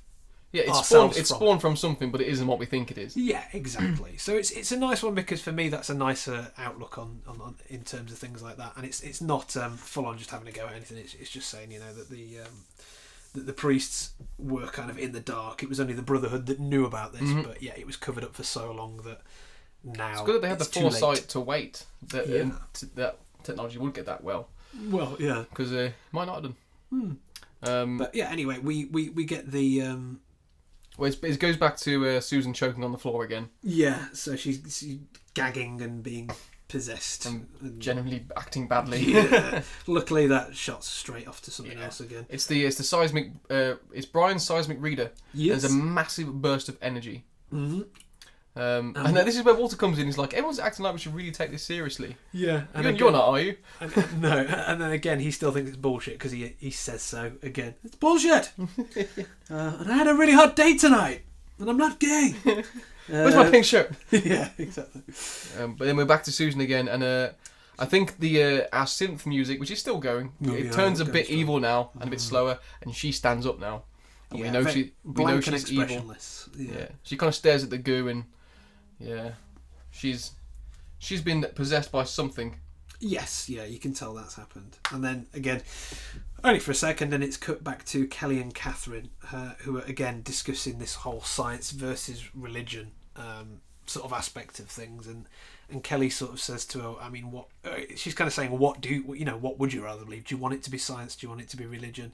What would you rather have here? Do you want a crucifix or some garlic, or what's like is continuing the scientific work going to help you, or are you getting too scared you need religious backup now, sort of thing.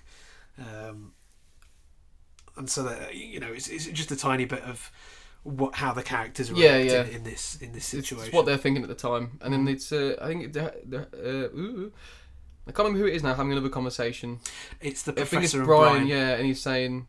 They're basically explaining what the seismic activity was, and they pretty much they nail it in pretty much one go. They're like, oh, it's kinetic energy that's came out of it. So they kind of allude from that it can basically move objects instantaneously across a distance without outside intervention. Yeah, psychokinesis, mind-connected energy. Don't tell the others. Yeah, which is so stupid. But he says, why not tell them? He's like, because it's not proven. Yeah, don't tell them anything until you can prove it, basically. Yeah, which is always the stupidest option, because if it was something like marshmallows are tasty, but don't tell anyone until it's proven. All right, that's not going to harm anyone. I don't like marshmallow that much, unless it's in the wagon wheel. Yeah, okay. It was only because I looked at the wagon wheels that I came up with that analogy. There's a guy stood there with a knife pointed at you. Yeah, but don't do anything because he might not kill us yet. He might be punching through me. Yeah, just wait until he actually attacks us to get out of the way. It's stupid. It's not preventative. Exactly. But what they basically allude to at this point is they're saying, okay, so if the object can move a table in the room, then surely it should be able to move anything else, if distance is not a problem or if physicality is not a problem. And then they sort of say something about time travel there, don't they? Or, we could use the technology. So again, you've got the greedy scientists that want to keep it quiet because they want to exploit something rather than save all their friends from imminent to exploit, don't they? Oh, they do. So we get He's back to Walter in the corridor and he sees Kelly. Oh no, is it Susan? Susan, yeah, and she's just standing. But she's standing there like a lamp. She's just standing at the end of the hallway, corridor, quite eerily. And he tries to talk to her for like a good 5 minutes of just blank stare. Before he sort of finally realises that she's not going to say anything, and he sort of heads into a room and gets one of the beers. That's right. Yeah, no, he's eating an apple as well. Yeah, but he still wants a beer. He wants a beer, but he throws like a perfectly good amount of apple away in a bin. Yeah, that really bothered me because it looked like a good one too. But yeah, he gets a can of Carlsberg out, and then he turns to Lisa, who's in there, the Asian lady. But he asks her if she wants one. But I swear he goes, "Want one?" Want one? Well, probably. And he has such a shit. I don't know whether he's trying to chat her up. I don't know what he's trying to have some banter with her. He is, yeah. He's been a little bit schmoozy. But he makes a really awkward joke, and obviously, at this point, whether you watched it or not, just for reference of the joke, you should point out that both of these characters are Asian. Yeah. Well, the actors are Asian, not just the characters. But he makes a joke about basically, you might, as he say, you don't pass for, or you barely pass for an Asian. Oh, or something like yeah. that. He makes just a really weirdly inappropriate joke, and she's kind of like, "You're a dick." Yeah. It doesn't make too much sense. No, and it just sets up his character as being quite awkward and not knowing what the fuck he's on about, I guess. Yeah, I think he might say something like, you could almost pass... Oh, no, you don't look Asian at all. Yeah, it's a weird comment. He's saying you don't look Asian, or you could almost pass for an Asian, is what he says. So I don't know whether he's talking about how little she looks Asian, or her work ethic, or what. God knows what that guy's thinking, yeah. He's full of shit. Too far in the closet, he can't make sense of anything. Exactly. That's why he can't chat out women. He has no idea what to say. Hey, want a blowjob? Oh wait, you don't have. Okay. But then luckily Mullins comes in at this point and he's looking for Susan. Yeah. And he's like, she's over there. Yeah. That's what Walter says. He's like, she's just there at the end of the hallway. And he looks out. He's like, no, she's not. For a long time he stares. It's like she's clearly not there. Yeah. Because then I've got the note, Mullins, no. Because you just know what's going to happen. Yeah. And it's funny because at this point. He's like, I wonder where she went. It's like, well, there's only one door down there. And where did you leave her, dumbass? Yeah, exactly, yeah. So he heads off back down the stairs to and have then a little she's bit at of the cat and mouse with Susan. She's at the end of another hallway. She loves being at the end of a hallway now. They do, where anything that gets possessed likes to do the whole leg it to the end of the corridor and they go, that's why they have to, because and then they stand there and they go, oh! And then they run off to the next doorway. You've got to turn around so you can run away again. Yeah, exactly. Which is why they're always stood next to a corner, so they can just go around the corner. That's exactly it. That's it. So he's basically trying to find her in the bowels of the hunted Flubber Cathedral. Good idea as well for all them to start splitting up at this point. Yeah. So we get Brian and Catherine, and Brian's trying to explain to her that it's some kind of power directed outwards, a controlled force. Yeah, he couldn't sit on that for a second. No.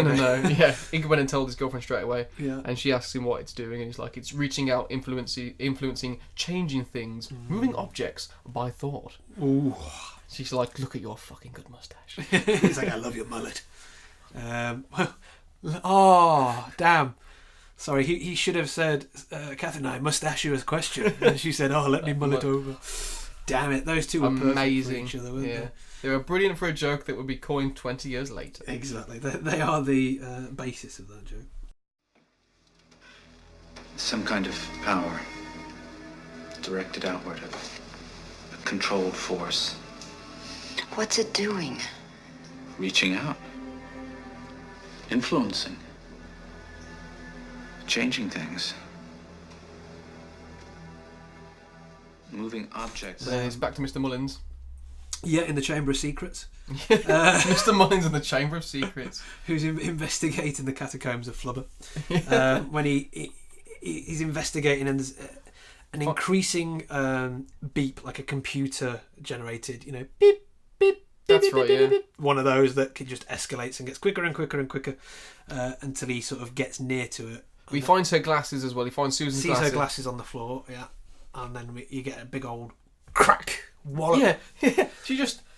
I think you kind of see her approaching him in the periphery, and then he kind of looks around very slowly, and then her thimble little arms just come through and snaps his neck clean round. Yeah, it's such a quick. It looked like a slap to me though. It looked more like she just sort of pushed her hand through his face, and it just. And then that was annoying though, because I was like, oh, but Susan got possessed. Why did Mullins got to die? I know. What the hell did he do? So he's out for the count on the floor. And then we get a shot of the priest and the professor again. And I like to think that they've been drinking this whole time. Yeah. Because they are smashed. Well, the priest seems to be just getting more irate and more, tipsy. But they start talking about, what is it, the anti, or, It's the universe of mind controlling... Universe of mind controlling everything. God willing the behaviour of every subatomic particle. Every particle has a subparticle, its negative side. Yeah. Maybe universal minds reside in a mirror image and not our universe like we want to believe it does. Mm-hmm. Maybe he's an anti-God bringing darkness, not light. Yeah. So now we're talking about is there alternates. So maybe we're in the one where the real God exists, and they're in the one where the dark one, or whatever, And I kind of got the feeling that maybe the one that we pray to isn't the one we want. It's not the one that exists in our realm. Exactly. We're asking the wrong person for help, basically. And I think that, again, he's talking about how the Brotherhood or the priestess were meant to have been helping humanity, or whatever, or helping, and all they've done is failed. They've, by covering it up, they've ruined everything. Yeah, by I think keeping it quiet. He asks why would we keep it a secret, because previously they didn't have the technology to prove it, but I think they do now.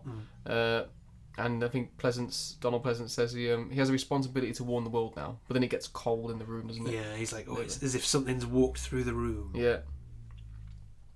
Go on. No. Be polite. Yeah, so I think this is where we get a shot outside now, isn't it? It's like outside in the car park. Yes, and it's Lomax, Calder and Frank, who are all just sort of having a discussion in the car park / playground or whatever. Is it? Oh no, hang on. It's not Lomax. It's Lomax Wyndham. It's all of them either way. Even if I've got the names wrong, it's Lomax, Calder and Frank. Yes. Yeah. Okay. Yeah. It's all three of them, and they're discussing the implications of it. And it's Frank that says it's all crap. Yeah. Yeah. He's like, I don't. He doesn't believe it. Yeah. He kind of wants to just leave, and those Calder and Lomax, yeah, that's right, are saying, well, we're going to go back in. We're going to see what we can do. Like, we're here. We might as well. Yeah.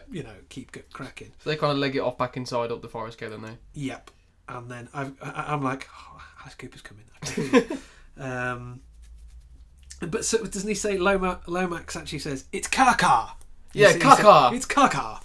Because I've written that down as it would be said. C-A-H-K. Kaka. Kaka. Yeah, exactly. He stays outside. And then you see from where Calder and Lomax just went back into the building, we see Susan appear. Oh, that's... 'cause it's on like a fire escape, isn't it? Yeah, but before that, he turns around and sees a whole row of people staring back at him. Doesn't get freaked out, but he's like, yeah, they're always there. Yes, yeah. These guys again. Yeah. And she's stood on the balcony with her arms on it, sort of thing. Looking intensely. And you see these kind of bugs come down her arms. Yeah. And on her fingertips. And then as that pans across to Frank, we see that his feet are, they're covered in bugs. He's standing in... Well, you can see him pouring out of his trouser leg. And you can see the whole thing, like he's going like that. Yeah.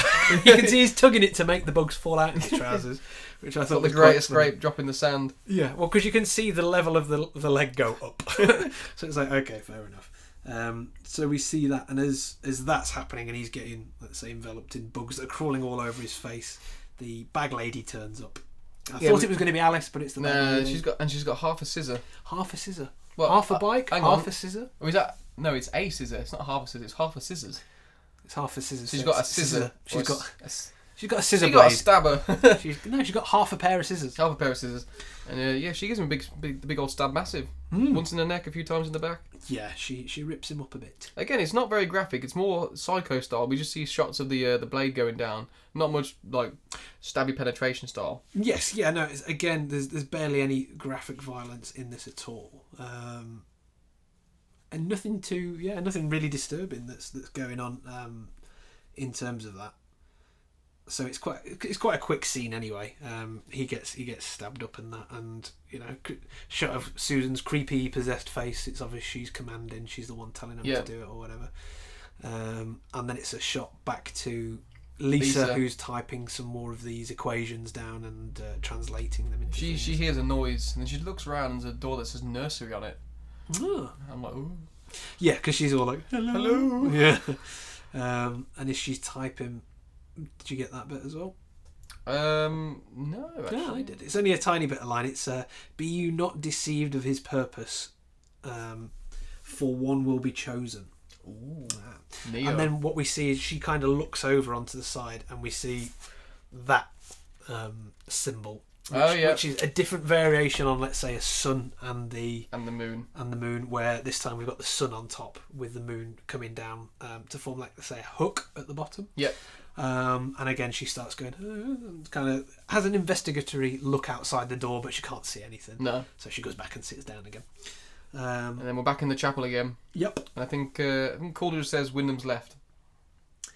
Yeah. He says Frank's gone. Yeah. He was getting edgy, and they say, well, what about where's Mullins, where's Susan? Where's Susan? Yeah, they can't find anyone. So everyone's getting a bit edgy that people are sort of just disappearing now. But they've attributed it all to they've just gone. That everyone's gone, so they know that Frank basically said I'm leaving, so they're not worried about him. So they say, oh, well, then maybe Susan did one as well. And then we see a little shot of it's the moon again. The moon again, yeah. But it's the crucifix in front of the moon this time. Yes, yeah. Which is a nice shot. No, but we also get a shot of Lomax's body. Not Lomax, sorry. Frank's body outside. Frank Wyndham. Yeah. Where his hand has been severed. Yeah, the bugs are eating his hand, and I think... Oh, yeah, no, he's just covered in bugs in his hands. It's just hands on the floor being eaten by bugs, that's right, yeah. That's it. And then we get a shot of this sort of dream sequence now. Yeah, it's Walter having a nightmare. Mm-hmm. And...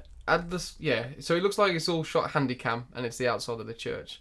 And I thought it was the opening dialogue to The Outer Limits at first. Yeah, they used to not adjust your television sets. Yeah, exactly. This is scary door. The scary door.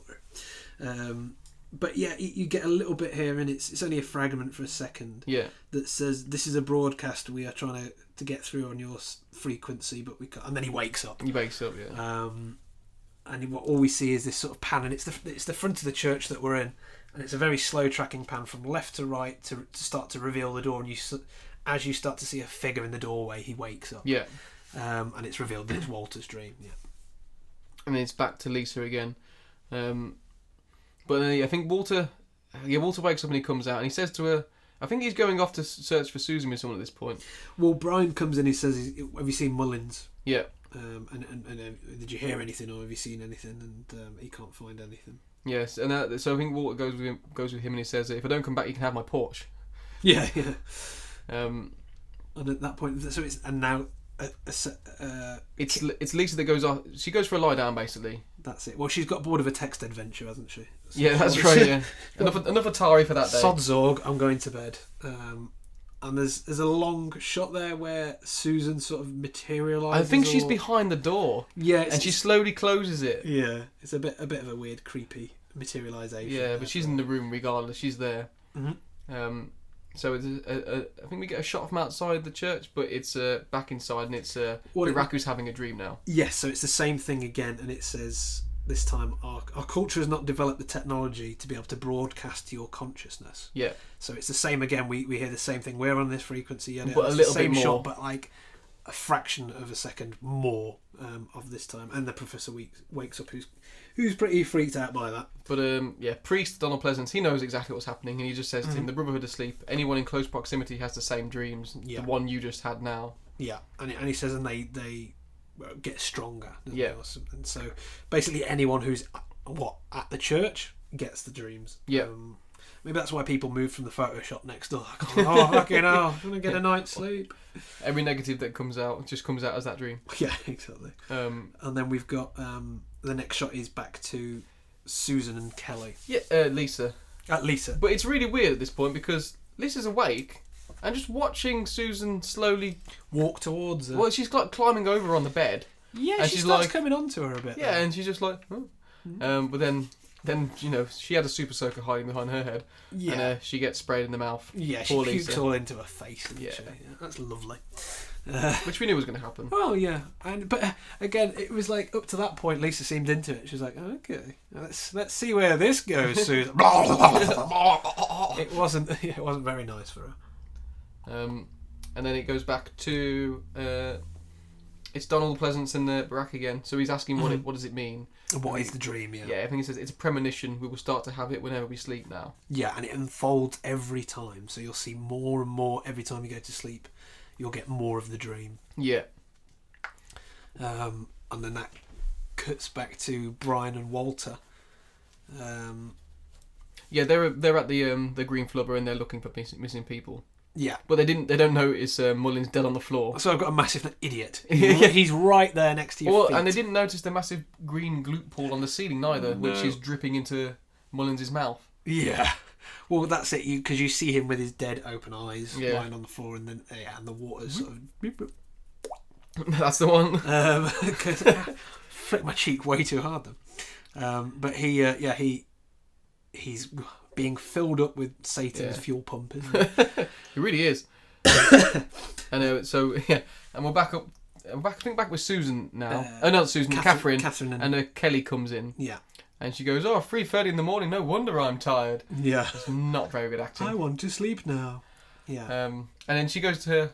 she just says, are you okay? And she goes, no, I know what you mean. I don't understand what she meant by that. It's like she didn't even explain anything. Yeah, I think they were reading the wrong lines at that point. But she notices the bruise, which at this point looks like a hot cross bun. Yes! Exact same note. I'm very happy with that. It looks exactly like a hot cross bun. Looks like a hot cross bun. And then we get... And this bit annoyed me, and it should have done, but she says... She says, I'm going to have a lie down. And she goes, okay, 30 minutes. And she goes, oh, come on, 45 minutes. And she's like, oh, okay. So Kelly goes off for a lie down. But then she gets a knock at the door and I think it's colder. Yeah. And she says, just give me 15 minutes. She asked for 45 minutes 1 minute ago and now she's shaved off 30 minutes. This girl needs to get our priorities right. She will never pass a PhD. Well, I love this though because I'm sure it must be colder at this point because I've got the note. He knocks on the door and goes, stop what you're doing. Put your clothes on. That's it, yeah. That's right, yeah. And he goes, big doings in the lab. Big doings. Big doings. So but he's basically doing the rounds telling everyone, get to the lab, guys. Come on, guys. And as he's doing that, he sort of pops in on Lisa. Oh, this bit's brilliant. who's doing the whole sort of typing, but facing a completely different way from the thing. But with it really reminded me of Garth Marenghi's Dark Place. Yeah, because she just looks possessed. Yeah, she's like, she's almost doing cross eyes and just. She's heavy into Zorg at this point. Yeah, she's going for it. Oh, and this is where he stands there and he goes, Mona Lisa, and just starts laughing to himself. What did it? He's got the weirdest laugh. But then it pans to the screen and she's just repeatedly typing "I live," yeah, over and over and over and over and over again. Very much in the vein of The Shining. And then I think after one page is gone, it says, "You will not be saved by the Holy Ghost. You will not be saved by the god Plutonium. Plutonium. In fact, you will not be saved." Brilliant. But I like that. I love that little line there. You will not be saved by the god Plutonium, because I think that is, again, as much as the religion aspect is an underlying theme of it. I think he has tried to deal with it in his own way and probably shares similar kind of theology in terms of half of the world pray to a non-god or a non-physical presence, and the rest of us are all worshipping bombs and atomic things. Energy. So religion's not going to save you, and weapons aren't going to save you. You guys are pretty fucked. God Plutonium. I quite like that though. It was good. Well, there was the god Pluto. For mythology anyway. So Plutonium, Pluto.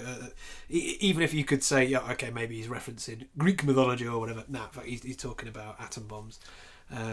And at this point, my pen actually exploded. I've got so I was writing and it did the whole fucking thing like that. That was nice. As I wrote Plutonium. As I wrote, you will not be saved, and put the exclamation mark on it. Went. I was like, wow. I'm scared now. Possessed pen, pensession. Yeah, and it's a green pen now. And then I think this is where Sarah comes in. Oh, and sorry, that's because I just put a note there, like, so you will not be saved. Out of cream, out of coffee. How do you like me now? Fantastic. It just made me, for some reason, because of the furious typing, I think it just did that. And then, so Calder's a bit like, okay. And then, pow, right in the kisser. Right in the kisser. Gets smashed right. He punches him right in the face. And who is it? Is it Kelly? Hang on, so I've got Sarah here, but that's not a character, is it? Sarah. So no, that's Lisa. Lisa. So the woman typing punches him. Yes, in the but face. then it's where. Who's the other possessed person at this point? I'm getting mixed up now. Susan. No, yes. So Susan comes in. Yeah, and slugs him in the face. Yes, that's right. That's and then and then he's on the floor, and Lisa gives him a big sexy smooch, and it sounds horrible because you hear all this slurping. Yeah, because you get a cut back to the other guys who were just in a room doing something. They're meeting in the lab, yeah. And then it cuts back to them. Yeah, because he's on the floor. That's right, yeah. That's it, and Susan starts snowballing with him. Yeah, it's horrible. Yeah, and it literally sounds like, have I got a tiny bit of water in here? Yeah, like that. That's it, yeah.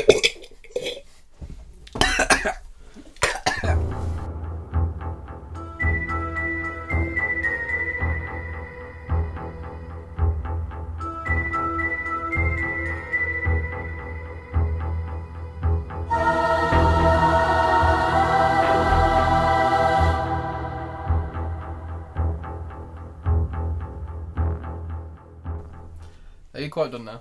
Yes, I mean it's probably not a wise idea to try and drown yourself. No, sound effects should be done in post. Yeah, probably. So anyway, they're after the slurping, which was a good take, I'll give you that. Bit too much method acting. Yeah. They're all back in the lab, and I think they're discussing how many of you have fallen asleep. Yeah, who's had the dreams? Yeah, who dreamed the front of the church and the figure coming out. Unlike a dream, like something else. Because I love this. At some point, one of them, I don't know whether it's Walter or Brian, just goes, tachyons? And just sort of throws it out there Tachyon. without any exposition. Subatomic particle that travels faster than light. It's a Greek word. It means swift one. Yeah, Swift one. Yeah. And I love that. And they basically say that that's how they scientifically reason out these dreams, is that it's kind of a backwards communication sent through tachyons. So it's kind of like a backwards through time voicemail. Yeah, they've all shared a vision of something yet to come, supposing not a dream, a message. Ooh, so what if they are messages from other beings yet to be sent? Photographs, signals, a bit like TV. Yeah. From where? The future? Yeah, exactly. So they're saying it's a remote view of the future, or they're able to get this message from the future. And I like that they explain it's like anything going faster than light will appear to be going backwards in time. Okay, I get it. If you didn't understand that beforehand, it's like, okay, that's a perfectly good explanation. Fair enough. Scientists in the future will be sending these back for neurostimulus as a warning. Via neurostimulus as a warning. Yeah. A remote camera view of the future so we can change it. That's the one. It's basically the consent of what they've hypothesised from the doings. Well, with any time travel, you should know that can't be right. No, because the message would never be sent if it was... Exactly, yeah. As soon as you killed it, it wouldn't be sent, and then you wouldn't have done it, and then you get stuck in an endless loop. It's the whole Terminator paradox, isn't it? Yeah. But at this point, there's some fantastically puzzled looks from around the room, especially from Paul, who's just... I think he's got a cigarette on, but he's completely slap-jawed. He's not part tootling now. No, he's not. Which is always a shame, because I like it when he pop tootles in any scene. Yeah. And I think at this point, all the monitors go off, don't they? They get interrupted. Well, the power just goes. Yeah. That's right. Yeah, the power goes, and then we see Lisa and Susan. Is it Susan? Yes, it is Susan. It is, yes. And they've stole the gloop. They've nicked Flubber. They've nicked Flubber. And they're sort of wheeling him out. It's almost like they've nicked the tea urn. Yeah, it is, yeah. No bovril for you. Exactly. And then sort of a quick cut then to Catherine. Catherine, who sees Frank. Yeah, Frank Winham. Yeah, it's brilliant. She looks out the window and he kind of sounds like an underwater hello. Yeah, I'm not going to try and do this. Will not go down well. No. This is one of my favourite scenes ever. Yes, because he sounds like he's got that kind of ethereal, echoey sound of when you hear in The Thing when people are transforming. Yeah, and it's kind of yeah. Well, that's the spotty faced teen from The Simpsons. Or that one, or Morty from anyway. But yeah, he's outside on the ground. He's stood in perfect darkness. Yeah, a bit like if you've seen it Under the Skin when she takes him into that weird room and then they go under the water and explode. Like there's no, like he's in an abyss. Kind of thing. Basically, and he's kind of like partially lit. But he says to her, he has a message, and you're not going to like it. And his chest is covered in bugs, beetles. I mean, they're like oozing from his chest cavity at this It's point. like a bulletproof vest made of bugs. Yeah. And you see a close-up of his face, and it's got like a big crack down it, and a big, milky, giant, creamy splat right on the eye. Yeah. And I can't, what does he say? He says, pray for death. Pray for death, yeah. And then his head just falls off. His head falls off, and then, they do the whole... it's amazing. Wicked Witch melting kind of thing, like where he starts going... Yeah, his hand comes off next, then it falls off. Yeah, just a bag of clothes. But it was really compacted, it was quite funny. Like crushing a can. Yeah. But unfazed by that, we go to... But we get interrupted because Calder's coming up the stairs, singing Amazing Grace and dragging a chair. Yeah. And he's quite good at playing a creepy... His character was genuinely creepy. No, yeah, this bit was an odd thing because I couldn't really tell... No. Oh yeah, obviously he gets attacked by... He gets smoothed Susan, by Lisa. that's it, yeah. Because it was a bit like... Do you not remember the slurping? But what happened to his neck then? Well, no, because this is what happens. So... Oh yeah, of course. He comes up the stairs and he slams the chair down. They all run up like, oh. But they won't go near him. But then he snaps one of the back of the spines off the chair. Yeah, and sort of slits his throat with it. Yeah, he's kind of maniacally laughing and crying at the same time and just jabs it into his throat. Yeah. The best way I can describe this as well, just because I'm playing it at the minute, if you play Shadow of Mordor, you get a particular a particular enemy about this. That whenever confronted by you, usually is meant to give you some shit, but he just goes... Yeah. And then sort of... That's right, yeah. He's my favourite bad guy. So basically, that's where it's come from. Calder is doing this arch, the Nemesis system giggle. He is the king of the orcs. Yeah, it's very maniacal. It's quite good. Probably the weirdest weapon to choose to self-harm with. It's a wooden chair. Bit of wooden chair. Yeah, there's a lot of wood in this movie. Well, yeah. I had wood. But then we cut to a close-up of the bruise on Kelly. Yes. Just for like a split second. Yeah, and we see... I think it's the hook, isn't it? It's actually a symbol now, so it's a hot cross bun with a little... It's got a raisin at the bottom. It's got a raisin on the end. A little raisin at the end. And we see it's the same symbol that we would have seen Lisa look at in a scene scene previous. And then we cut back to it's the priest, Donald Pleasance, and he's doing a prayer over Calder, who's dead on the floor. Mm-hmm. And I think Barack and Paul... They basically go. They just want to get out now, so they try and break down the front doors. But they're barricaded. in. Because presumably all the schizos or people in the street have just. You can see they put trash cans. Yeah, there's a big tyre. The rest of the half a bike and all. With a pair of scissors. We never see the rest of that bike. No, all the other crap that they had on the streets. They've barricaded them in, which is kind of the opposite of what I thought was going on in that scene. I was like, what the hell? Oh yeah, I thought they wanted to get in.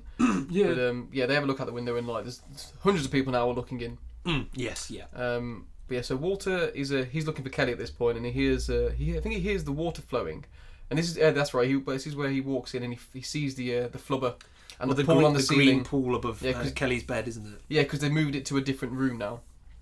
Yeah, and he sees like a shot of it. It's really raining upwards. And then it pans down, and it's all shooting out of Kelly's eyes and mouth. Yes, yeah, up to the ceiling, and it takes way too long for him to notice any of this, the green pool on the roof or anything. Yeah, and it's weird because it's meant to be shooting upwards, but it looks like is the green pool going into her because it looks reversed. It looks like it's all like flowing into her. It is, yeah. So it's how they've done it is a quite a cool one, really. Then they've blown it all out. You can't, but how did they blow it out? Well, they must have turned her upside down. Well, it's a model, blown it out and then flipped it and then sucked it back and reversed it. But they flipped it and reversed it.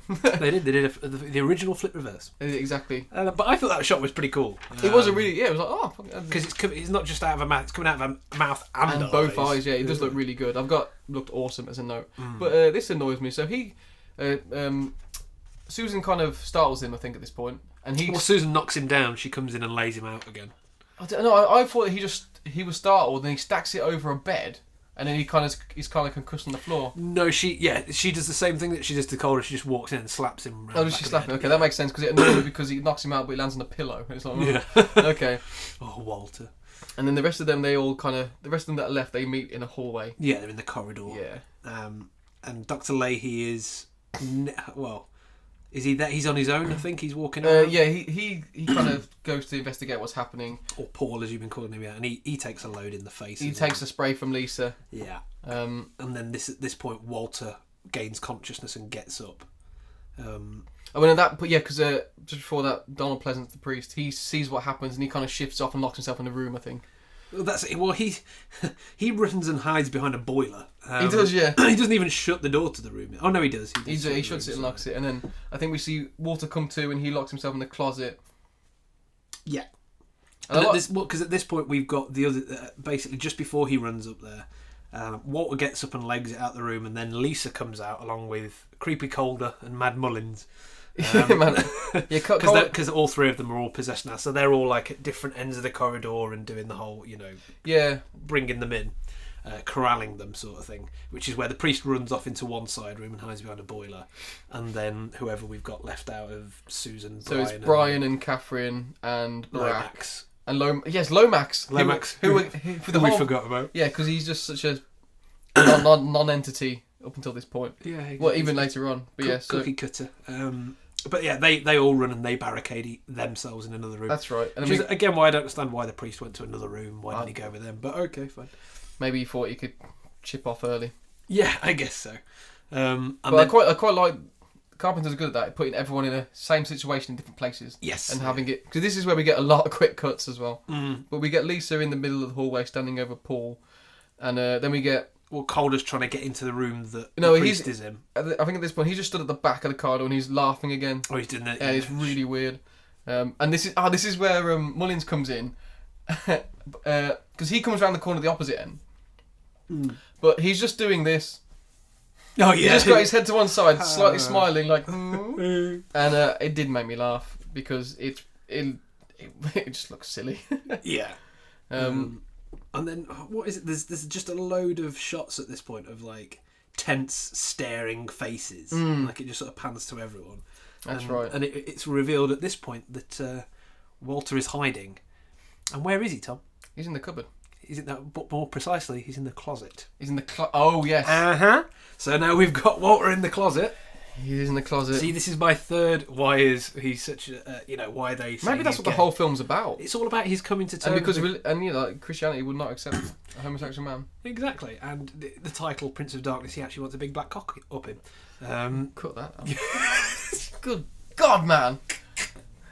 No wonder the Calder's looking happy. Anyway. So we get Lisa and Sarah come into the room where Walter's hiding in the closet. In the closet, and he shines the torch out the window to see. Such a twat. He shines the torch right out the window in their faces. Yeah. In both the direct eyes of Kelly and Susan, who stood at the foot of the bed. Well, no. Kelly's on the bed and she's got like. Sorry, not Kelly. It's Lisa and Susan. Yeah, Kelly's on the bed and she's like all the fluid that's been taken in for her eyes and mouth. She's now got a big like pregnant belly. She looks like she's up the spout. Yeah. And then we see. I keep calling Paul Leahy. Dr. Leahy. Dr. Leahy. Leahy. Leahy. He wakes up and pulls a really constipated face and starts making turtle noises. Yeah, like it's a bit of a weird. It's a weird one, yeah. And then we start seeing signs that the sun's coming up. Yeah, so it's I like from this. Night to day. Catherine says the sun's coming up, and you think because now we're moving into the last act, things are going to get dark. But he's like, no, we're going to bring the sun up. Everything's going to be broad daylight. Yeah. So you can actually see what's going on. It's a bit of a switch, really. Isn't Another film wouldn't do that. No. And we've got to be getting there because we're about an hour and 14 in now. Yeah. So everyone's still gathered in the alleyway. All the schizo people. All the schizos. And now Kelly's ultra scabby. Oh God, she looks like Mrs. Kruger, doesn't she? Yeah, she looks like jam on ham. Jam on ham. Oh yeah. And Lisa and Sarah are still standing there, so I don't know how much time's meant to have passed. Well, I guess I don't. They're saying that it's now the daytime, and so let's say a good 4 or 5 hours of them sat in a room, freaking out. Well, it was 3:30 when Kelly went to bed, so we can safely say at least an hour's passed, maybe. And then we know at this point. So this is where he apologises to Lisa, isn't it? Because Walter's in the closet. Yeah, still in the closet. Oh yeah, he goes, normally I love being dominated by women. That's it, yeah. Oh really? Stop lying to yourself. Yeah, and he says, I'm sorry Lisa, you don't look Asian after all. Yeah, you don't look Asian at all. Yeah, or something like that. I'm sorry for what I said. Yeah, because earlier he says, you could almost pass for Asian, and now he's like, oh, I'm sorry, you're not Asian. Yeah, it's like, this guy doesn't do well under pressure at all. No. He kind of biffs it. But this next scene confused me because they hear it because they're in the room next door. So yeah, and they hear Walter. We got Brian, Catherine, Barack and Lomax, and she goes Walter, and he goes what the fuck do you want? And it's like, well, how about hello, motherfucker? And then she goes, where are you? And he goes, if I told you, you wouldn't believe me. Why wouldn't they? Well, I'm pretty sure you would say next door, and you go, oh, well, that seems legit. Yeah, because we can hear you through the wall, and that's where you were the last time we saw you. Anyway, but yeah, so Catherine starts jabbing at the wall with a bit table of wood, leg. And she's like, this is going to take a couple of hours, despite having made a pretty big hole. She got almost all the way through it on one... Well, she did. She made a huge hole in one hit, so... But he doesn't even start to try from his end. Yeah, this is what annoyed me about Walter. Yeah, it's a fucking Walter. He deserves it. Just come out of the closet, you Walter's a dick. He does. But again, yeah, he refuses to come out of the closet. So there you go. I mean, at this point, he's been shining the light in their face. Yeah. And it's pretty obvious that he could have probably just legged it out of the room, past them, and they would have just ignored him. And, then slow moving anyway. And But he's been taunting them. Yeah. So we cut now to it's a priest. He's hiding place, and I think Calder's outside trying to break in through the door. Yeah, and he does manage to actually get through the door. He does. In 1 second. I think we see like one hit and like the screws fall out the latch or something. Yeah, and then he comes in and he's hiding behind the boiler, Donald Pleasance. Yes, and he's got this really maniacal, menacing grin. Calder has got a grin, and he's kind of half laughing and half crying. Yeah, he's sort of doing an awkward sob, I would call it. It's really disconcerting. It is. It's the creepiest bit of the whole movie, I think. At this point, so someone, I guess after he slit his own throat is when he was already possessed at that point, but he goes down. So at some point they've tried to help him, so they've put like a bandage on his neck. It seems to me that what I thought at this point, maybe they have to die to come back as whatever these things are, but it didn't happen to Susan or Lisa, and it didn't happen to or Lisa.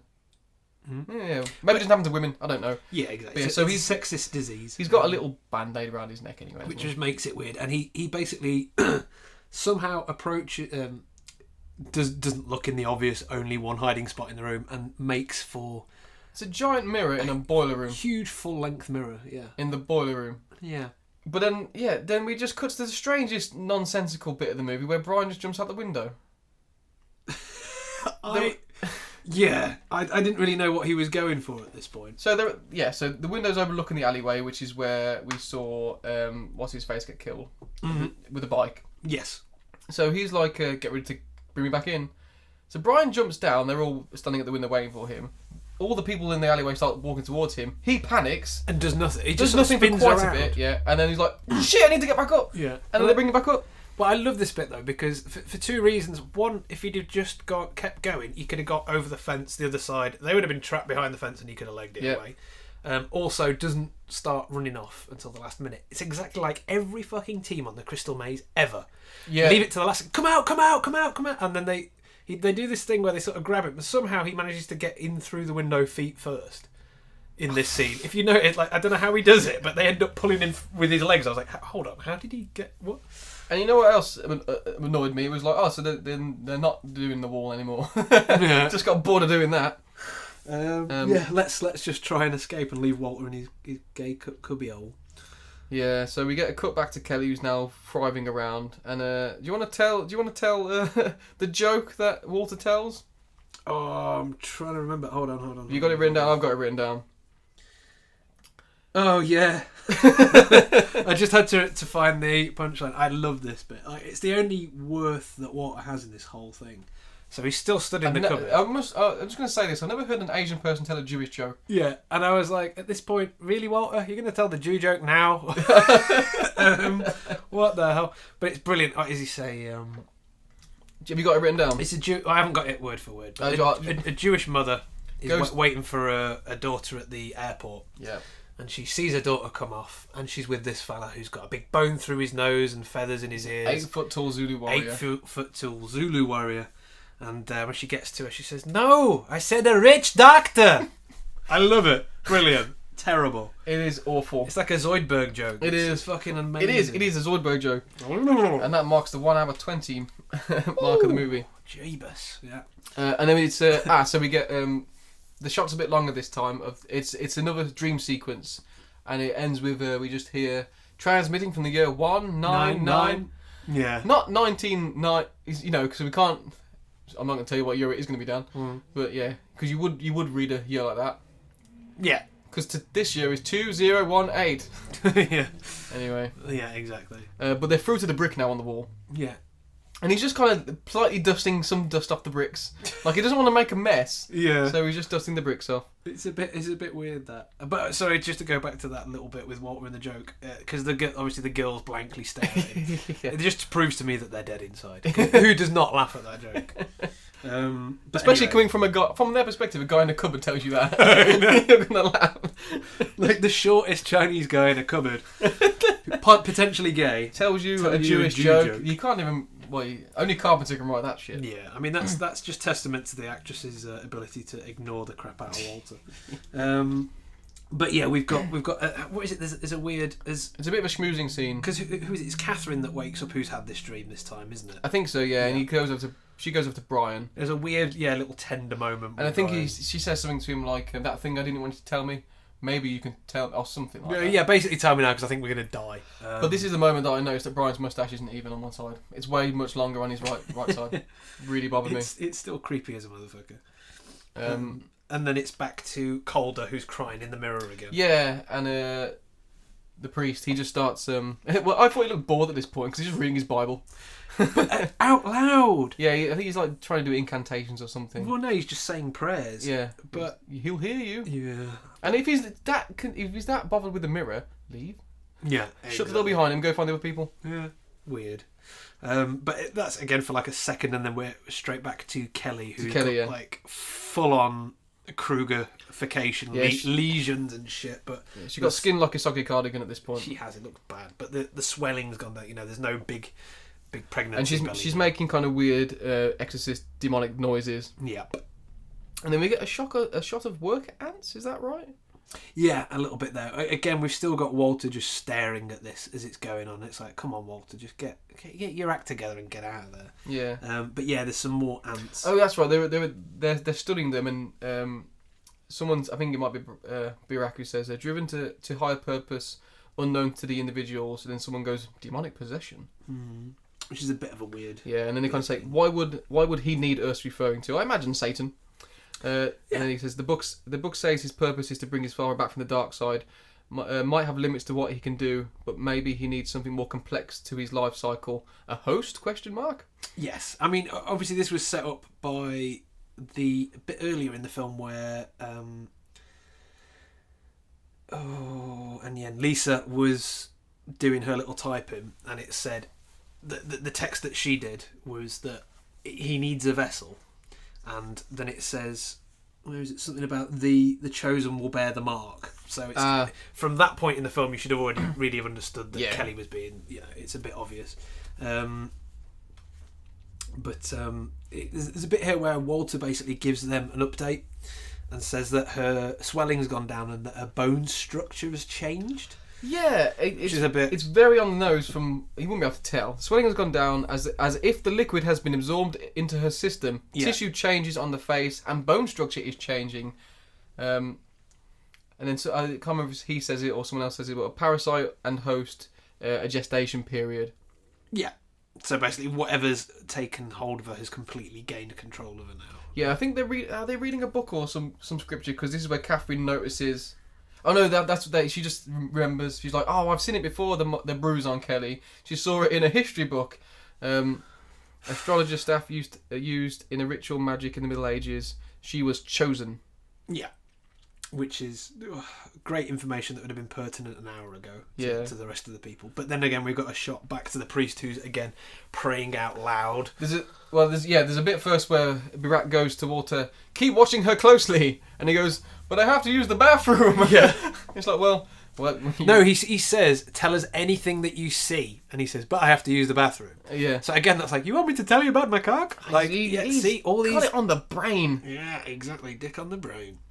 And then, again, so we've got the priest in the room praying out loud to Calder, who's still not actually paying him any attention. He's asking for help against an unclean spirit. I like that turn of phrase. Unclean. Go have a wash.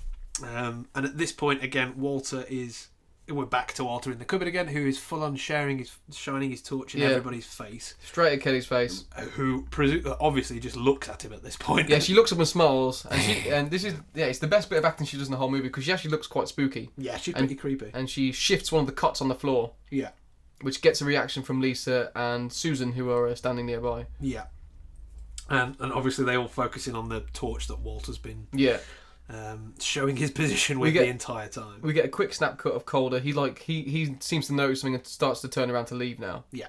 But yeah, Kelly sits up right with lashings on her face, and the music kicks in a bit more now, and this is where Walter's flashlight goes out. Yes, and he goes, "Holy shit! Holy shit!" And she's going like full blown exorcist now. Like she's getting, sitting up in the bed and going like as she's making things happen. And it's at this point that he starts going, "Help me!" And Brian decides next door, "Fuck it," and they start unbarricading the room. Yeah, which is weird. Yeah, because I don't understand that because they're trying to break through that. I suppose if they break it through, they're going to let the possessed people through. I don't know. Because he's saying, "Quick, you need to help me quick," and Catherine's still saying, she was still digging, so she's like, "I'm not through yet." So Brian sort of says, "Oh, sod it, I'm going to unbarricade the room, run round and try and help him." That's it. And then Kelly mind pushes the door, which is where Walter's hiding, and Lisa and Susan go over to try and break it down, and they pretty much get all the way through, which is when he decides to help his own escape by using his flashlight to break through the wall very quickly. Very quickly, yeah. I mean, and this guy's been sat there for 5 hours at night. Yeah, and didn't even bother even trying. But we get one of the best scenes now, which is where they're unbarricading the door and they're preparing for a fight, basically. Yeah. And Barak picks up a soda can and a stick, and he puts a stick in his mouth and starts shaking the can. It's like, where's this going? This is I didn't see this at all. So what happens now? Well, they break. They break through the cupboard. Yeah, they're breaking through, but this is where who is it now? It's Mullins. He comes through the door. Yeah, so as they're doing it, that's what I'm saying, is that Mullins is starting to come through the door of the safe room that they've just unbarred. And as that happens... He gets a can of pop in the face. He gets... well, that's you know what he's going to do with that can of pop now, don't you? Lob it at someone. Yeah, so he sprays him in the face, and at this... Lomax is up on he's up on the barriers, I think. And he kind of hits him from above, and then Brian hits him again. They both got a chair leg. Yes, yeah, so they're beating him. As that is happening...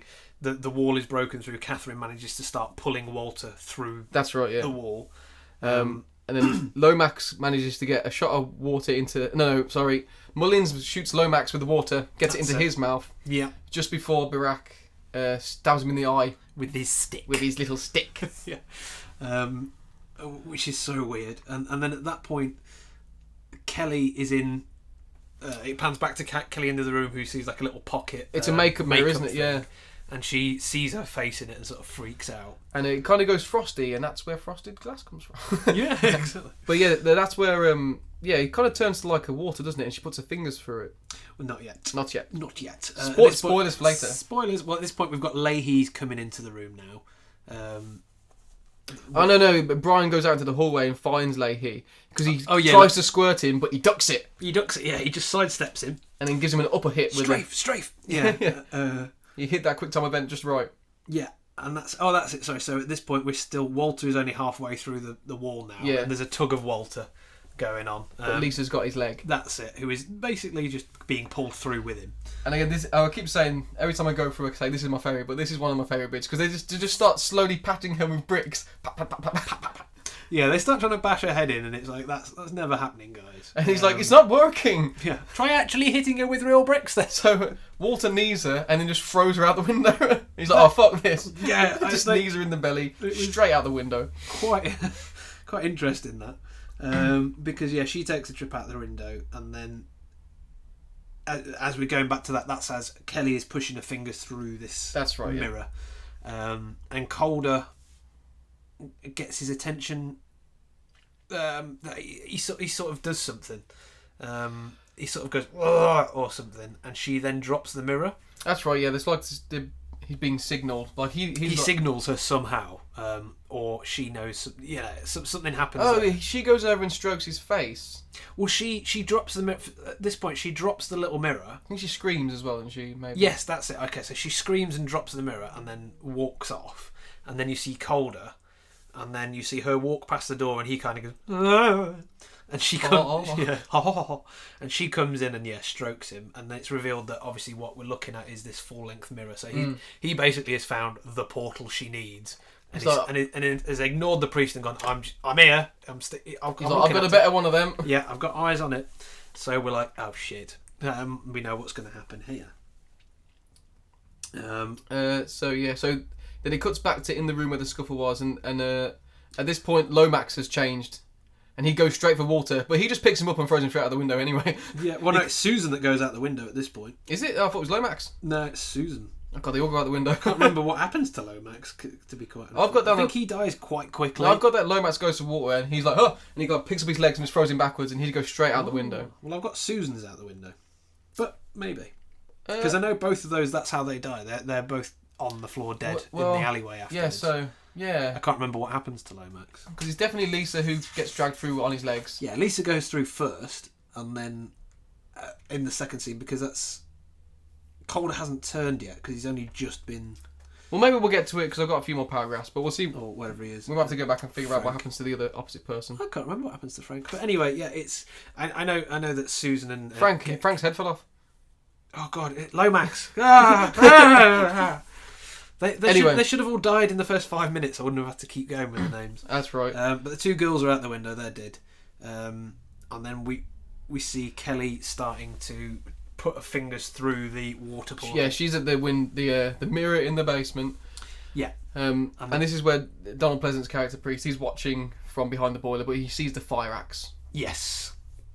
I think he does another blessing, and he refers to it as the unclean spirit. Well, he basically just shouts at them, which is a bit stupid because then Calder goes, "Oh!" Notice him, so he's given his position away, so he starts heading for him. But Brian comes in quick and just puts a plank around him, and it's like, Calder's a big guy, you're not going to do nothing there, mate, unless you're going to tickle the back of his neck with your moustache. But then again, he's at his throat, isn't he? So if he's putting that pressure on, he'd be like, "Ooh." That's right. He wouldn't like that. Oh, and then Donald Pleasant... Priest, DJ Priest, he runs up and basically cuts Kelly's arm off. That's going through the mirror. He lops it off with the axe. And I think this is where we get the first... Well, we kind of see what it's meant to look like on the other side, and it's just water. Yeah, it's just a shot of someone dropping a fake arm into a pool, isn't it? Yeah, that's it, yeah. But it's cool, it's done quite well. Yeah, it's effective. It doesn't try and overdo it. No, I mean, I like these old school effects. And then it's quite nice because then we've got Calder starts laughing, doing that laugh again because he's like, "You're not going to overpower me, motherfucker." Yeah, and then we've got the whole piggyback fight. Which is what always happens in films when someone grabs someone from behind. You get the whole them trying to hit them into the wall behind, that's right. And yada yada. So Brian's on Calder's back. Yep. And he finds it funny. Yeah, it's so good though how creepy that is. But then he pans back to Kelly, who just grows another arm. Yeah, straight away. And he's like, well, if that's going to happen, I might as well chop your head off. Yes. Lops it right off. Second decapitation in this movie. Yeah, and she's just as unfazed by that as anything else. She picks her head back up. She does, and just pops it back on. And if you had anything about it, you would have picked that head up and thrown it right for that mirror. Yeah, exactly.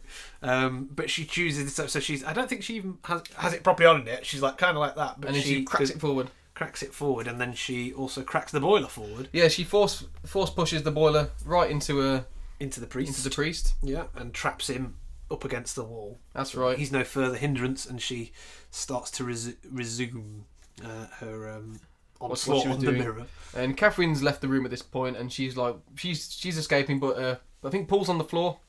Leahy. Yeah. But he goes for her leg. Unless that's Lomax. No, it's definitely Paul because he only hit him on the back on the chin. Ah, okay. But yeah, she's back in the mirror again, Kelly, asking for her father. Come to freedom. That's it. And you see this sort of big, really big hand, like a Hulk hand kind of I've got an oven mitt. An oven mitt, yeah, okay. So this is like a dark shot within the water, so it kind of grabs her hand and she starts to pull it out. Yes. And when do we see the hand at this point? You start seeing, because again, like you say, it's like another. You can't see anything in the first bit of it, but then as it does, like the fingertips start coming through, and it is just It's a big classic demon hand. Big classic demon hand. It's the big pointy nails. It's the demon from Legend hand. Yeah, it's big and it's red and it's got a big horn, a big nail on it, and it's big. It's a big old bit of plastic. Yeah, and it's the exact thing that you expect Satan's father's hand to look like. Yes, exactly. So that starts materialising through. And then Catherine sees this going on from the doorway. Yeah. And she's like, I ain't having that. Nope. And so this is her heroic, triumphant end. Yeah. She runs at Kelly and they both go through the window. Yep. And as they're doing that, Brian's giving it a no. Yeah. But as that's happening, the bloody priest. The priest? What's he going to do? He shouts something in Greek or Latin. That's going to make no difference. Yeah. Because we already established that. And he lobs the axe, breaking the mirror. So we got another no. Brian's not happy. He's not happy at all. The portal is closed. The portal is closed, and we see all the dead bodies and they've all been vaping. I love that we've got the same exact notes. All the possessed corpses vape. Yeah, and there's a lot of dejected looks going around the room. Yeah, all smoke comes out the mouths, and all the tramps kind of start leaving the area. And the ceiling pool evaporates. Yeah, Walter just plain legs it out the window. Yeah, he's like, I'm off. Forget it. I've had enough. I've got to get down the gay bar. Yeah, exactly. Free at last. Free at last. And then it's just a shot. Next morning, isn't it? It is, but luckily what we figure out here is that Walter actually went for help. Walter went for help because the ambulance and the fire crew are taking bodies away. That's it. Priest is in the ambulance and he's like, we stopped it here.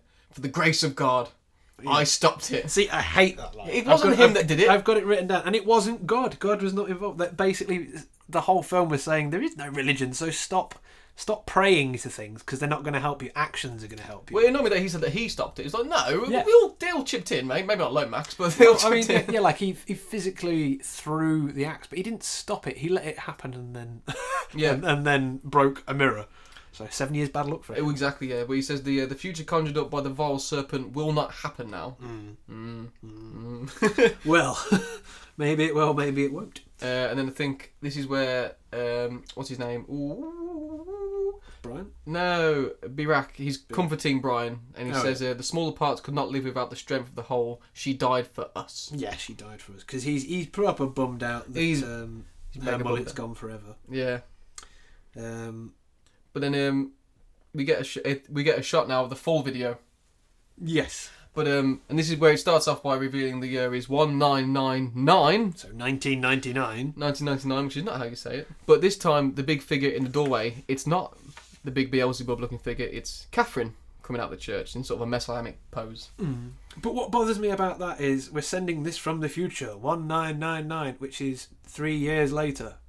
No, it was 1980.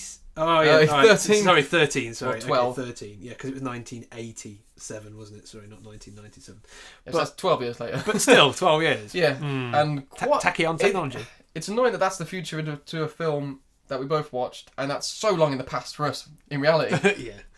Yeah. Well, everything is now, and since we can't party like it anymore, there's no point in even thinking about That's it. That's true. But then it's revealed it's Brian's dream.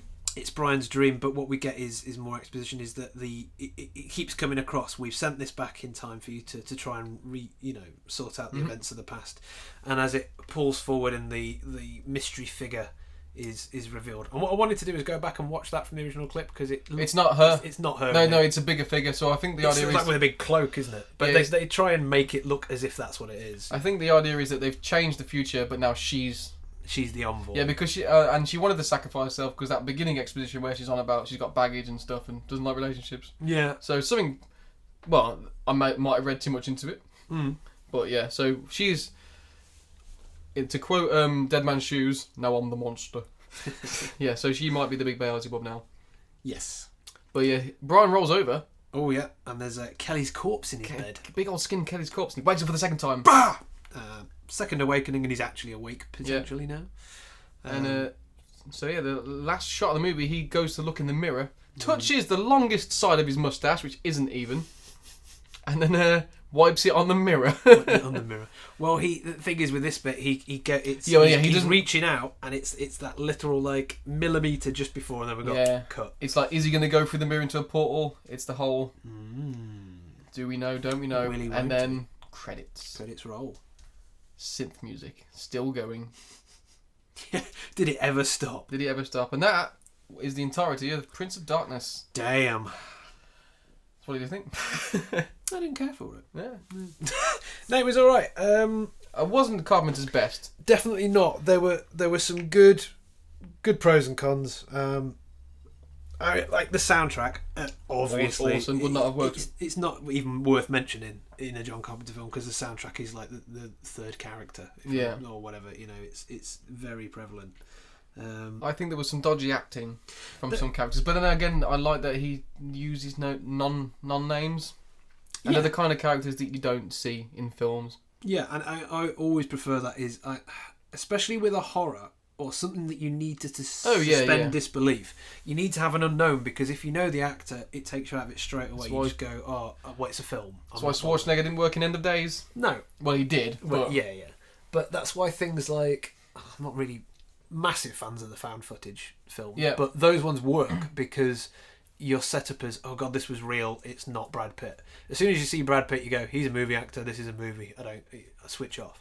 But with things like Cloverfield and that, with the lesser known or completely unknown actors, you can get behind them so much more because they are more everyman or more of a mystery to you.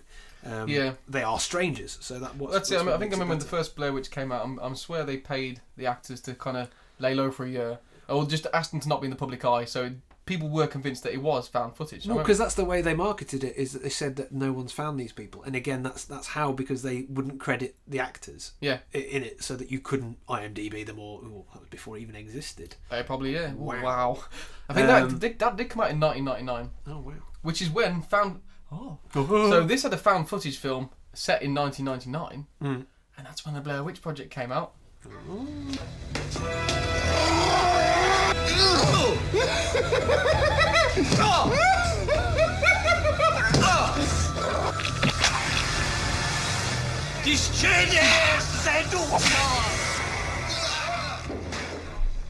No, I liked, obviously the normal Carpenter aspects, the shots, the music, etc.